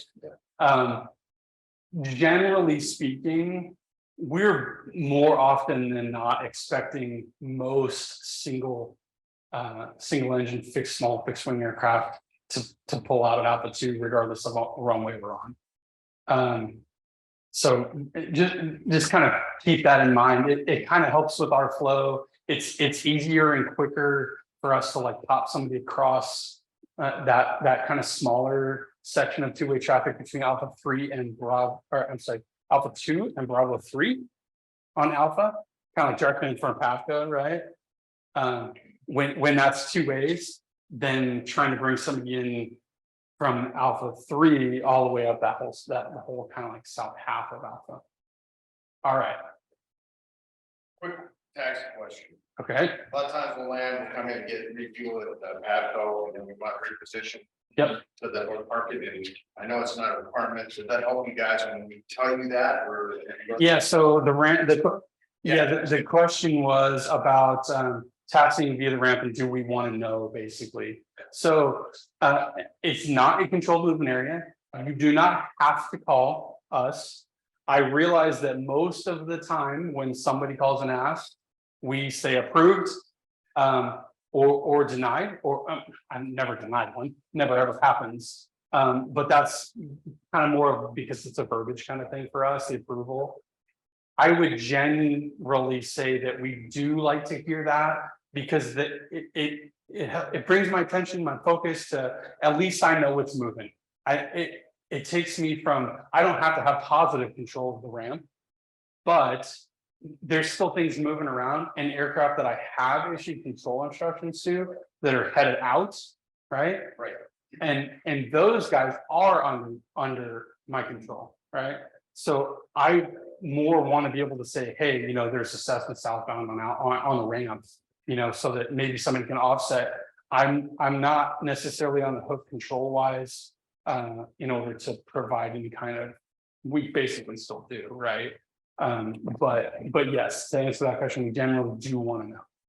So just to clarify that, so I stop at PAFCO, I refuel, Yes. and then I'm the taxi. And you want to head up to the north ramp. We generally prefer a call. Honestly, I don't think anybody out there really cares if it just says, "Hey, I'm headed. This is me. Tell number. I'm a PAFCO headed to the fuel pumps. Roger, taxi here." That have, because if we can send us it's very busy. Mhm. Up in Joliver and going on. Right. transition, then you can hook up the system too. Right, yeah, So- certainly, and it's definitely kind of, again, situational, just like everything's this unique snowflake, right? So in that situation, you know, One controller. right, See. you don't want it, and you don't want the delay either, right? You know, yeah, I want to clarify, just to make sure you're not wrong if you just move on the ramp, right? Make sure everybody's very clear on that. It is, the ramp at Tacoma Narrows is a non-controlled movement area. You may move around on that ramp. It is helpful for us to know generally, but we're also, we live in a glass box, right? We're watching, whether I'm a single controller or not. I mean, granted, my focus is sectioned off into lots more places when I'm all combined up into one as one controller, but I'm still trying to, you know, keep an eye even on the non-controlled movement areas of the airport. Any place where I can see where there might be some kind of a conflict, I'm still trying to, even if we don't get called, right? So yeah, you can move, and there might even be times when we would appreciate you not calling. Right. You know, that can happen too. But generally speaking, you know, if it's not crazy out and you realize, like, you know, there's just kind of standard movement, things are just going on, you know, let us know. Maybe even sometimes it's more applicable when there's less going on, because, you know, if I'm not in, like, and I'm not trying to say I'm paying less attention, but when it's not as intensely popping off, right? My focus tends to be more on directly on an aircraft that I might specifically be controlling. Let's say, for example, I'm talking to one in the air, and I got one that's coming out of the south condo, so on the 17, and then there's somebody wants to go from, I don't know, the fuel pumps to the avionics shop, right? Well, I'm probably not, my scan isn't going to necessarily fully include that whole north end of the airport. And then it's like, oh, okay, now there's somebody moving down here that's going to conflict with that. So in those situations where it's slower, it might even be better for us to know, right? Than when we're crazy busy, because then we're like, you know, looking around all over the place. There's some areas on the ramp that are not visible now. Yes, sir, there are. So when we look out of the tower cab, we're just about in line with the front end of Narrows, right? That row of buildings. And so like there's like the tie down lines that are up here on this side, I guess. We can see about 2/3 of the west side of that tie down line, and nothing to that east side. So, like, for example, anything that's in front on the western edge of those the nose of those aircraft, we cannot see that from the tower. So if people are coming out of this area and like by the it's up to the north, you probably can't see it. No, I can't see coming out from there. I usually can't see it until you get in line with the aircraft that are facing west. Does that make sense?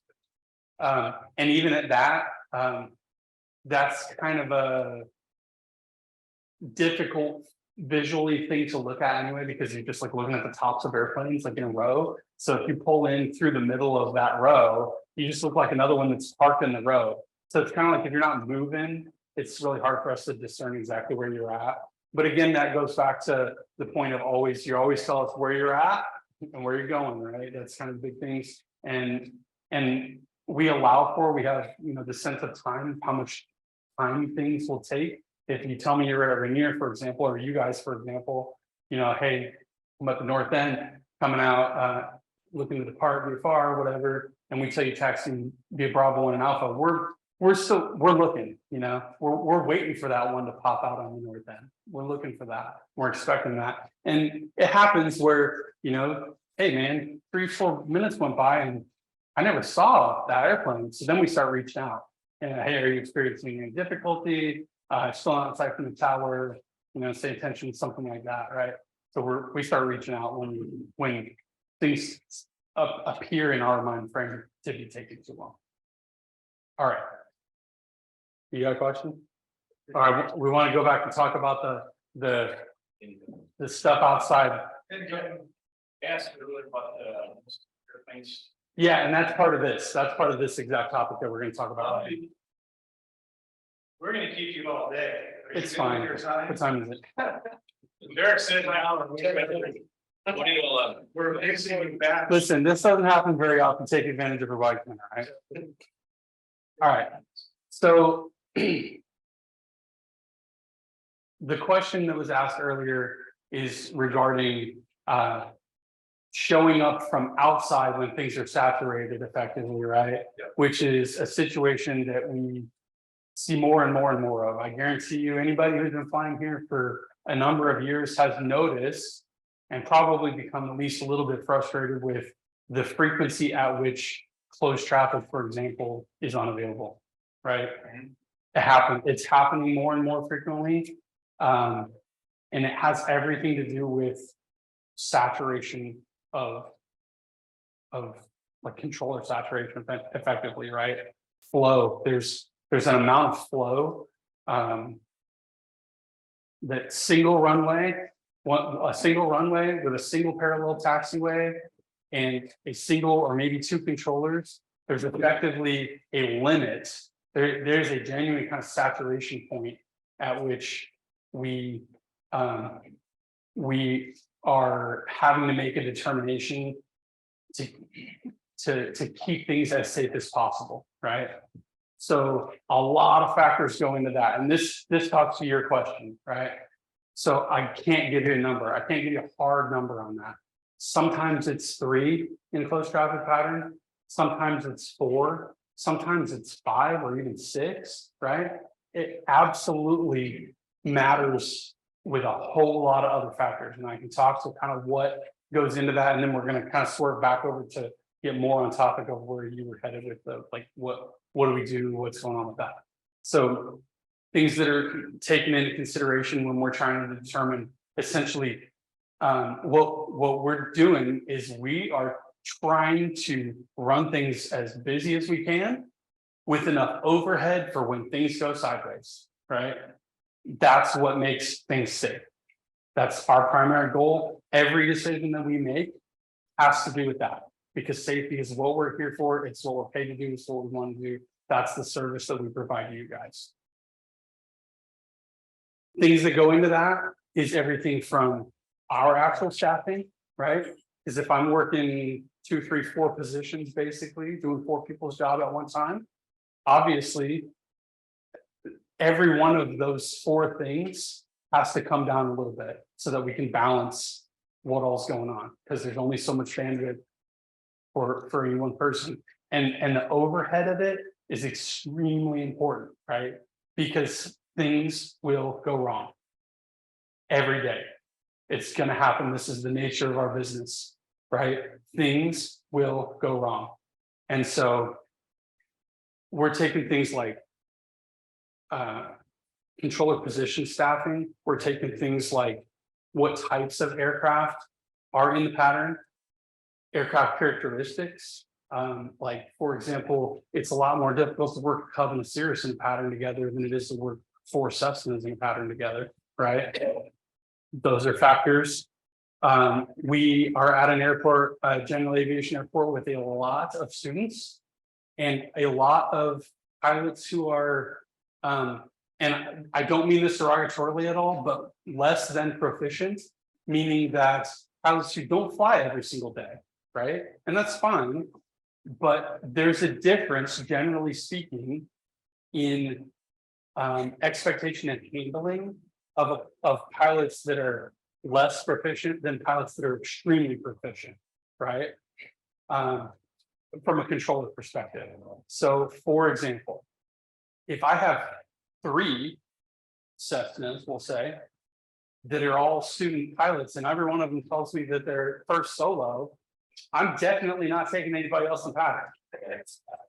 Okay? It will happen to me.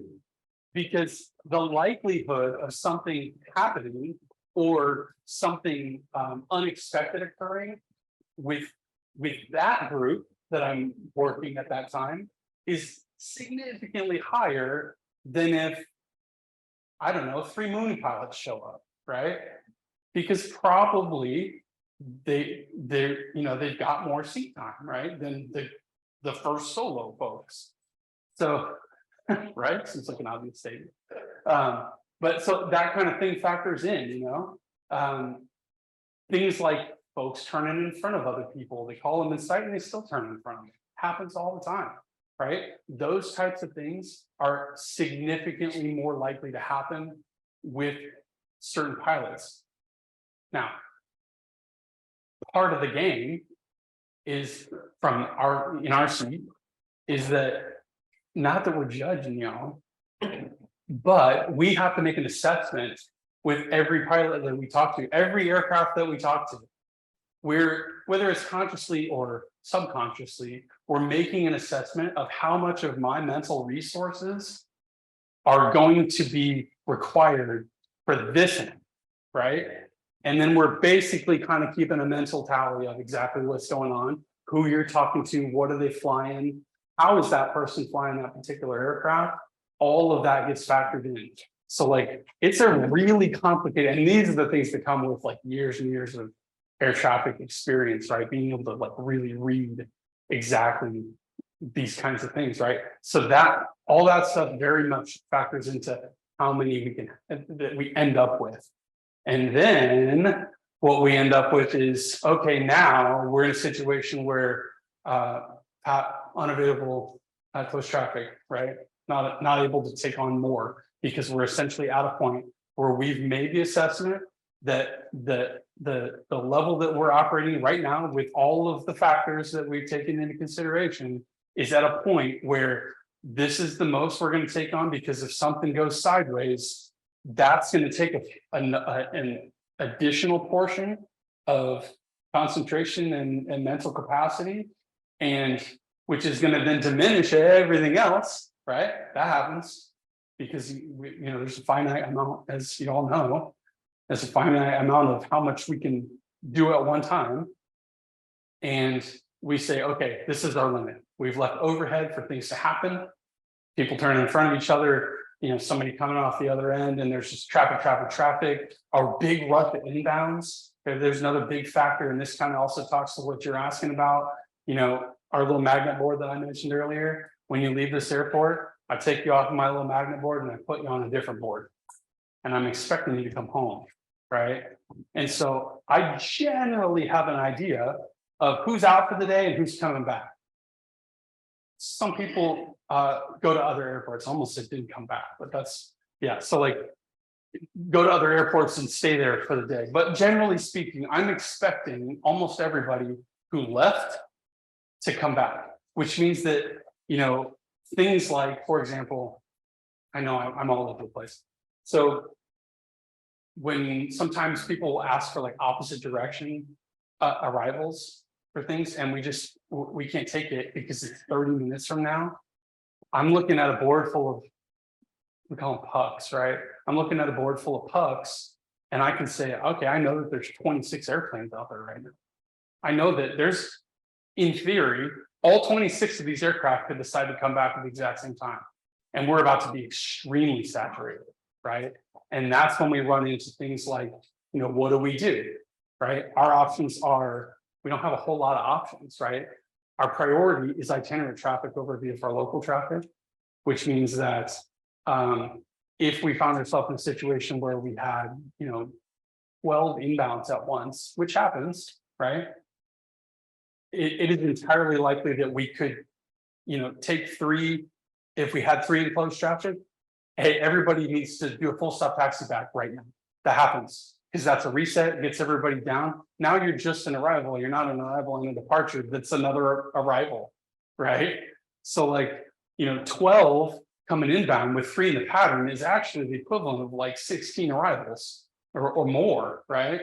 It all like, it stacks up really quickly. So that's one of our tools is we can, hey, you're clear to land for full stop taxi back. Let me just get you down at the kind of the back of the line, and we'll get some of these itinerant aircraft in and on the ground. Go ahead. What's a sweet spot that you like to see from inbound pilots in terms of how far out do you need to go, the sequences, depends on. You know, so we get people that call us as far out as like Nisqually Flats. And like, I mean, north end of Vashon. I've gotten calls 25, 30 miles out. My personal response to that is give me a call back when you're 8 miles from the field. That's a good number for us. That gives me usually kind of like that 8 to 11 miles. There's two factors on that. One, generally speaking, my radar scope goes out to 11 miles. It'll go out way farther than that, but that's my standard display, right? So that's probably kind of a good thing for you guys to know, is that generally speaking, without me zooming out or doing some kind of manual adjustment to it, I'm looking at 11 miles out, right? I don't necessarily, I don't, we want to have good control of you when we can have all of our tools available to us, right? And if we're saturated at any time, I definitely don't want to be having to reach out and try to, because now I feel responsible for, you know, essentially providing you flight following services, you know, calling traffic for you, and is it raining? Yeah. And you know, the pilot who calls me 20 miles out, okay, I can say, give me a call back at 8 miles, but I know where he's coming from. So I know to basically expect him to pop in at a general area. And a lot of times I'll even reach out and say, like, once I see them on my display, hey, you know, now here's your landing instructions to proceed inbound, even before they get to the 8 miles, if I've got that bandwidth available to me to do that, right? But yeah, so the other option is to say, okay, scroll out, here's your landing instruction. And now let's say he encounters 7 airplanes that he has traffic on the way in. That is extremely distracting to what's going on inside my actual area of responsibility, which is the cost delta at Tacoma Airport, right? So those calls that are super far out, not particularly helpful. Calls at Long Branch, helpful, right? 8 miles, 10 miles. Generally, I think like once you get inside the 10-mile range, that's a really good time to call us. It gives us time to do what we call macro sequencing, which is where you, and I'm sure everybody here's been a part of this, where we tell you to follow somebody and you're still 7 miles from the airport, right? And say, hey, see that guy over there? Just follow that, right? And so now we're already building the line. We're already building the line, the sequence that's going to come into the airport. And then we have this kind of standard sequencing, which is our actual, when we get to the airport and we're starting to call numbers, right? And we're giving you clearances with numbers. And those are kind of two different things, but the macro sequencing happens generally inside of 10 miles. In order to help you, are there like reporting points that you would prefer we fly to, we call you? That way it's Not necessarily. Yeah, I mean, obviously we have like the standards of like Fox or Purdy, Long Branch, yeah, kind of all the standard ones, Tacoma Dome, pretty much whatever. As long as you're accurate, I don't really care where you came from. We'll figure it out, right? I mean, honestly, we regularly get inaccurate calls, you know, and we use our technology like the beaconator button to figure out exactly where you are, right? But no, I mean, call from wherever you're at, try to be as accurate as you can. If you're 4.5 miles north of the Purdy Bridge, please don't tell me that you're at the Purdy Bridge. You're 4.5 miles, we don't have to be half mile specific, but hey, I'm 4 miles north of the Purdy Bridge. Okay, cool, right? Because if I look up there, let's say I'm looking at my display, because you're still well outside of my my actual eyeballs visual capability at that point, right? If I look over at my display, there very well could be 3 targets. You know, there could be targets over the Purdy Bridge, right? And you tell me you're at the Purdy Bridge, but you're actually 4 miles north. That matters, because if you tell me you're 4 miles north and there's somebody pulling the Purdy Bridge, I'm going to start off with a traffic call, right? I'm immediately going to say to you, hey, there's traffic over the Purdy Bridge, right? Co-altitude with you, and you care about that, right? Versus if you're actually the guy at Purdy Bridge, My call is completely different. My call is make a straight into runway 17 Port Over Big Harbor, right? Two totally different things. So accuracy when you're calling this is incredibly important. Dude, So, along with do's and don'ts, how do you prefer us transitioning in and out of work space? Things that. just let us know on the ground that you want to go to McCord. Generally, if anybody asks for a southeast departure, we take that as a cue that you intend to proceed through McCord. We generally ask if you don't say so. And then we try to switch you and give you a frequency when you're a mile or two off the departure of the runway. Back to your question, I think earlier you were also kind of getting at like, you know, when you get held out, you know, like if we're unable to close traffic and you're out wherever, you know, you've called inbound for close traffic and we tell you unable, that's going to happen. It's been happening more and more. And if our traffic count continues to climb, it's going to continue to happen. I kind of wish it wasn't like that. We try to do things to, rather than have really big surges, it's better for us for sure. I would rather work 3 to 4 in the pattern all day long than work 7 in the pattern with a whole bunch of itinerates for an hour, right? Even though it's ultimately more ops, we're not afraid of the work, right? That's not it at all. And because of that, sometimes things happen like, for example, we'll say unable to close traffic, and then we'll reach back out to you as soon as we can take you in, right? As soon as we do have a spot, right? And sometimes that doesn't always just mean, oh, one landed and now we can put another one in. Because keep in mind, we're going back to the assessment of exactly what all we're working with. So maybe I really, you know, for lack of a better term, easier aircraft to work landed, but I still have 3 in the pattern that require more focus, more attention from me. And that's still an overhead issue, right? So it's not necessarily like a 1-for-1 type of deal. So just kind of keep that in mind that does happen.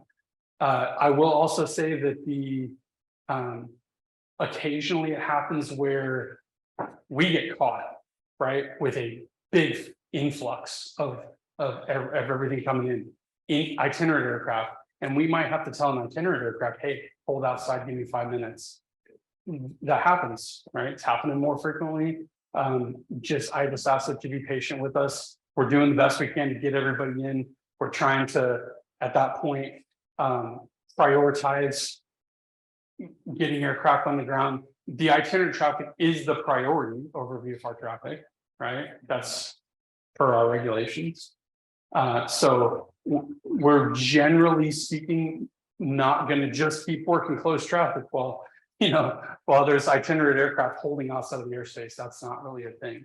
But I would just ask that you be patient and kind of just hang in there. We'll get you in as soon as we possibly can. And you might get through number 6 to the runway. Happens every once in a while. All right. We got like 5 more minutes. Anybody? This is awesome. Don't go away. You want us to, do you care to, you see our transponders on the ground? I cannot see anything on the ground. Okay. Yeah, the question was, can you see our transponders on the ground? I do not have radar coverage below about 600 feet. Okay, 300 AGL roughly. So yeah, I don't have anything on the ground. All I have is what you told me. That'll be DX. No, nothing like that. And I guess that kind of also, you're probably wondering about that with the technology question. Yeah, that was years ago that came out with policy letter here. Yeah, we don't have any kind of ground monitoring system at all other than eyeballs and microphones. So binoculars, I guess. I did want to specifically ask, I mean, obviously guys have asked a ton of questions too. Do you have anything for us? Oh, yeah. Okay, shoot. All right, this is where I need to put on my bulletproof vest. No, I think, again, I'm not, but you guys got anything for them? You spend 2 hours. Just very briefly, like the bottom line, what's the problem with special VFR? Oh, special VFR. Yeah, we talked about that the other day. Okay, so Ceiling to 1600. yeah, so special VFR is a very unique beast, right? Special VFR is something that can be approved when the field is IMC and when the field is VMC, right? A lot of people are aware of that, but it would surprise me if people are not aware that special VFR can be requested when the field is VMC. Now, we as controllers are not required to approve that, okay? It has generally been I don't want to necessarily say policy, but our practice here at this airport is that we generally don't approve special VFR in VFR conditions. And there's a couple of reasons why. And this also, we can kind of talk to the whole, scattered cloud layers at like 800 feet, obstructive kind of stuff that goes on that obstructs patterns, and kind of how we handle that. Because it all kind of falls, these are very related topics. So in a lot of those situations, essentially, we as controllers are still on the hook for providing positive control. We are still on the hook. We are liable effectively, and even more so as contract controllers than FAA controllers. We are on the hook for ensuring the safety, not that FAA controllers aren't on the hook for it, but ensuring the safe operation of the VFR pattern. Now, there's kind of two kind of camps of controllers as far as like, do we just if the field is VMC, if the weather is officially VMC, do we just go, yep, it's on the pilots, we're not the sky police, we'll just let them fly whatever pattern they want. There are some controllers that feel that way. It is not hard written in the books one way or the other, and so it basically gets left to controller discretion in terms of there is some guidance that we have as far as I guess kind of like some criteria that we might use in order to kind of curtail things. And this one kind of falls under that in a way, where it is entirely possible that if, let's say we have scattered layer, which at 700-800 feet, which is VMC, and you would request special VFR in a VMC condition, but then that puts you behind clouds where we can't see you from the tower. If we can't see you and there's any other aircraft in the pattern, how can I ensure that you see them?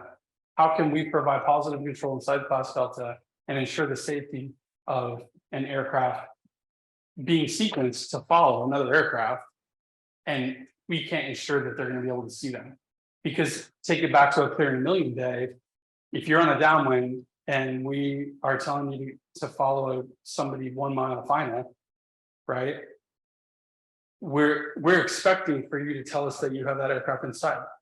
Well, if you never get that aircraft in sight, and now we're having to say extend your downwind, but the only place to extend your downwind is into clouds, who's responsible for that?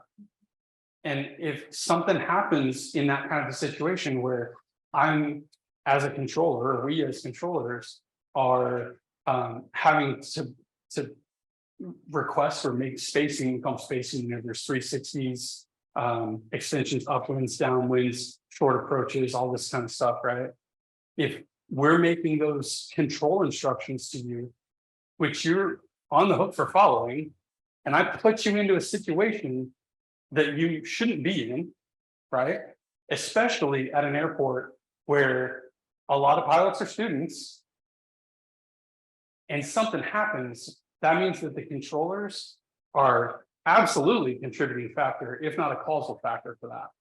And that's generally not something that that we want to be involved in. And I know that there are times when probably the ground perception of, hey, what's going on up here is different, but all we can do is the best we can do in terms of, where we're sitting in the tower cabin trying to make the best decisions that we can. And sometimes that means we're not comfortable with the possibility that that someone could get put in a situation that they really shouldn't be in, right? Generally speaking, controllers operate on we're usually 3 or 4 plans deep. Everything we do, we call them the outs, right? We always have the outs. Every time we talk to an airplane, every control instruction we give, every plan we make, we're 3 or 4 plans deep, right? And if someone's special VFR or not special VFR, and there's cloud obstruction at pattern altitudes, our outs are very, very low, if not completely non-existent. Like if it doesn't go down the way that we planned it, the next step is a violation by either you or us, right? And it goes back to that whole like building overhead thing. So generally speaking, we don't do it because of those kind of considerations. All right. Anybody else? Dude, is there anything that we can do better for you guys? Oh, come on, guys. I think you guys, given the load that we put on you, it's pretty incredible that you. Well, I keep your appreciate sense of that. Humor as hard as you do. We try. But I think, again, this is awesome. We should have done this. And it's really unfortunate some of the other. Yeah, and I apologize. I mean, like I said, I've been the air traffic manager for about 1.5 years, and it's been wild. My staffing right now is actually pretty good. But I got another one leaving in June, so it goes back down. But we've been very, very slim for the majority of my time here. So we are very appreciative, and so it's unfortunate that this needs to be done periodically. Sure. It should be once in a lifetime, especially Yeah. for you guys. We think we've had folks in the tower in the past that definitely, had very distinct personalities that we all recognize. Yeah. Like, you recognize our tail numbers and, business. I hope you're not grading our landing. Yeah. I mean, sometimes we go, whoa. But there's a lot of gray here at this. They've flown here a long time, and again, sort of seeing the airport involved in terms of operations. And as much as we want our airport to thrive and to grow, just dependent on operations, we want the tower to stay in business. God forbid this would ever turn into a non-tower airport. But yeah, I mean, this increase in traffic, with the schools is significant. We were talking briefly. We're a lot more flexible in how we fly as a club than these schools are. And I think, if there was any way that we could get the schools to offset their scheduling a little bit, would help you guys immensely. But, in terms of what's going on in the airspace as well, I mean, where we're all flying, right? Sure. And, there's no coordination, there's no strategery in how. Right, and like in my military background, back when I worked fighter jets, I was a controller at Tyndall Air Force Base, right?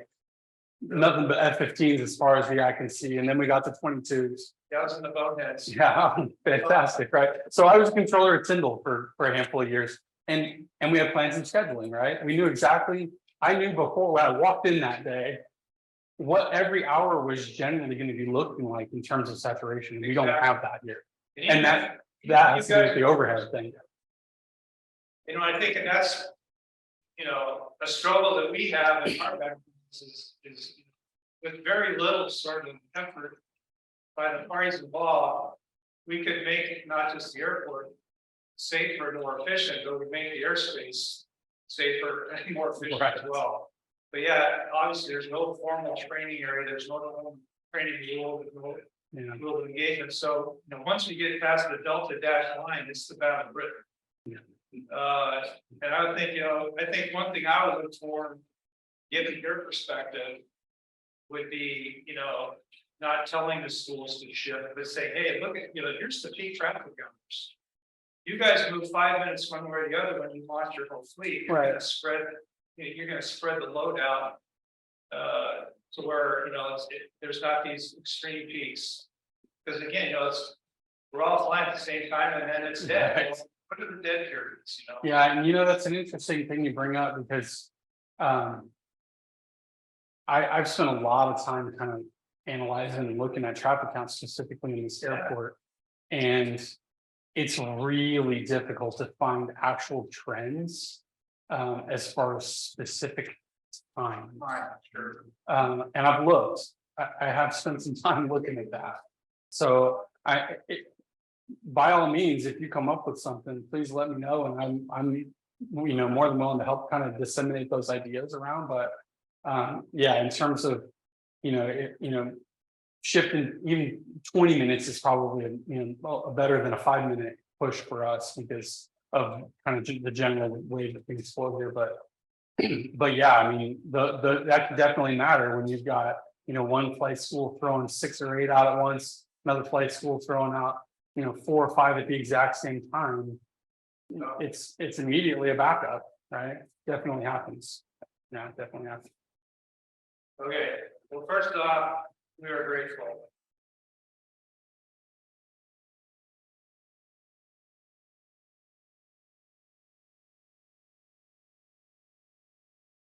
Yeah. First off, I want to really thank Eric for. I didn't want to come down here, and I know he's been working on that, so thank you, Eric, for setting that up. And there's a couple announcements that I want to make real quick. And there's been some changes in some of the club's organization. And a lot of it's due to people's work schedule. They just can't, they got new jobs and they can't commit to doing some of the things in the club. So the first one is Jason Higgins. Jason got a job working for the airlines and now he's never here. He's traveling to Hawaii and stuff. So I wanted to introduce John Frazier. If you haven't met John yet. John's our new maintenance officer, and temporarily, we've appointed him, and his background, he's retired colonel out of the Air Force. And guess what he did in the Air Force? Maintenance. He's on a whole group to help. So, fix on it. So we're really happy to have John. We're already making some real good inroads and a lot of things. Eric, who's done a great job, he's been our safety officer for years. Eric Bell, and he was also our secretary, and he's decided that he's going to work more on some CFI stuff. We owe Eric a lot for setting a lot of this up, and I have asked Squeeze to take over as safety officer, and he's agreed to do that. And he's got a committee of people that are going to help him with the safety committee. So that's going to be great news. And Stephen Lesh has agreed to take it. He's writing notes right now. He's taking over as our new secretary. So he's going that slot until we have our next elections, which are going to start in October. And then in addition to that, we've got a lot of projects going on, trying to identify the new airplane, and then Squeeze has got some updates on that. I think we got it down to the top 3. And I've also asked Squeeze, and he's agreed to come on. I'm going to appoint him as a member at large on the board because we value his expertise. All the board members agree with that. So we're going to welcome him to the board of directors again until the next elections. And Antonio, he's got like 10 kids at home now and working. So Summer has graciously accepted the position to take over, and she's responsible for this really good coffee and donuts and water. And then if you haven't signed in, there's a sign-up sheet. Make sure you put your name on there, and if we don't have your name on there, something that's from our master list, please let us know and we'll get it added. And we're Squeeze. Is he out there? Did somebody grab him for a second? Is he? Because I want to talk about the airplane. Well, we're negotiating right now with Karen White. As soon as she gets her airplane up and running, we're gonna see about possibly putting a 150 into the well. Okay, that's an ongoing discussion. So we're hoping to have some news on that Tuesday. Yeah, it's been sitting there getting a lot of work done on it. And so that's the only other thing. And then with Squeeze is going to tell us about the airplane search and what the top 3 airplanes that we got. Okay, so if you've been reading your emails quite a while ago, hey, listen up. Jeez. The last correspondence I sent you guys was a while ago, and it basically was a list of the airplanes in order. And it was on the same attached on the same correspondence. It also had the characteristics in order based on your votes and the people that chose to vote. So the whole idea of that was, again, for you to compare the airframes that you picked with the capabilities that you rated. And I don't think I was really clear when I wrote that, what that represented. But basically, the idea was to show you how they sort of meld in the, you know, in that top tier of things that should be looked at as far as the next airplane. So the top three airframes, and I just, you know, you could go down there all the way to all the ones people listed, but were as predicted, but now there's data that supports it, which were 172, 182, and a 150. Okay, so we already have sort of a line on the 150.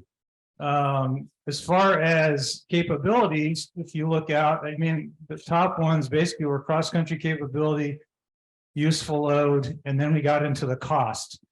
So if you take a look at that email from about a month ago, basically the whole idea was to get folks that are interested in seriously looking at an airplane. Remember, the club is not buying an airplane.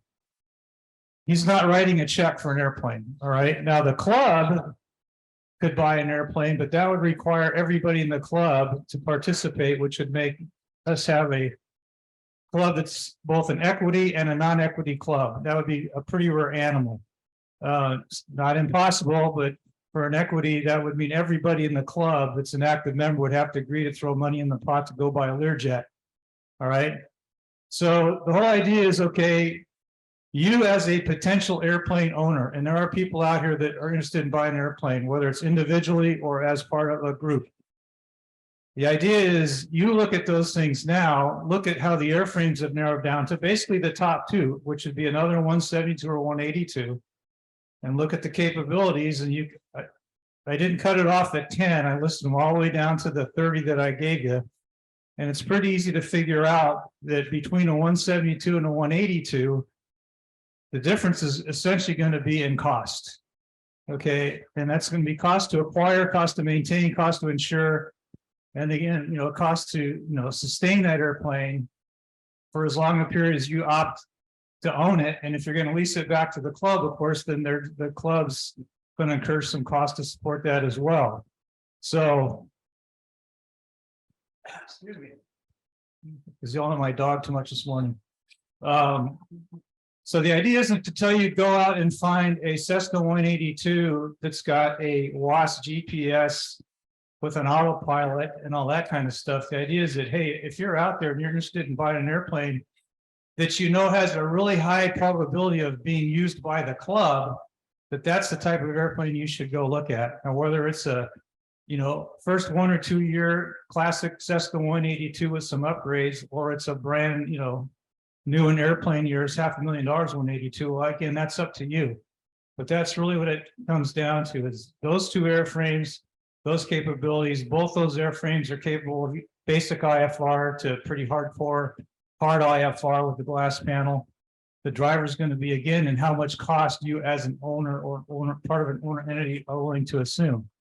If you opt to go buy an airplane or acquire an airplane and you pick something that's way down on the list, that people listed as being one they wanted, well, that's great. But realize once you get past the top 3 or 4 airplanes, the chance of that airplane being flown by the demographic in this club decreases. Okay, does that make sense? Again, there's a lot of folks out here that are interested. You know, the club would really like, probably, I mean, I'm speaking for the club, you know, as a board member, the club would rather you go out and acquire an airplane that you and a group of other owners decide to get and lease it back to the club. So we stay as a non-equity club. All right. And again, if you want to go get an airplane on your own and lease it back to the club as an individual, like Eric's done, you can do that as well. But you need to look at basically those two airframes. If there's nothing in there you're interested in, I'd probably skip the 150 since we're looking at one now, and then go down to the next airplane on the list, which is a PH-128. So that's kind of how I envision this going. Not that we're gonna tell you go find an airplane with these specific things, because again, I'm not writing the check for the airplane. Okay, so does that make sense? All right, so you want to know the airplanes, top three, 172, 182, 150. If you want to get something, you're interested in something that's, you know, that's further down the list, but still a nice airplane, doesn't mean don't look at that. And as far as an ownership, you know, interest in buying an airplane like a Mooney. But again, if that's your choice, realize that's not one that maybe a lot of people in the club would be interested in operating, right? So we're looking at something that fits most of the needs for most of the people in the club and kind of starting from there. Okay. Is that clear as mud? And I'll send that again. I'll send that. I apologize. I was going to print out a bunch, but my printer broke last night. I will resend that list that has the airplanes and the capabilities listed on it, just to refresh it for you. Okay. Well, I want to thank everybody for coming out today. We had a great turnout, and I hope everybody has a happy Easter, which is tomorrow. And we're going to restructure how we do some of these meetings going forward. We're going to probably cut it down the time limit. We're talking about that, just having maybe a safety meeting and not so much the club stuff. We'll put the club stuff in the newsletter, which we'll be putting out. So we're trying to make this a lot more efficient in the timeline, and that way hopefully we'll get more people to attend. So again, thanks everybody, and if you have time, thank Eric for all the great things he's done for the club. That's a very difficult job, you know, and you're gonna find out soon. But thanks so much, Eric. You've done so many things, and Eric's still on the safety committee too, so we're still gonna have Eric's insight and input, which is great. And so and thank you, Antonio, for all the stuff, all the parties and all that, and we appreciate everything you've done, and the same thing with Jason. So and John, did you want to say anything real quick about maintenance or anything, or? No, just I know I got a couple folks helping me out, Mr. Julio's here, and also we've got Tim Miller. So thanks a lot, and if anybody else wants to Great. Well, again, everybody have a happy Easter. Thanks for coming, and be safe out there. Hopefully we'll get some good weather. We'll all be flying. Thank you.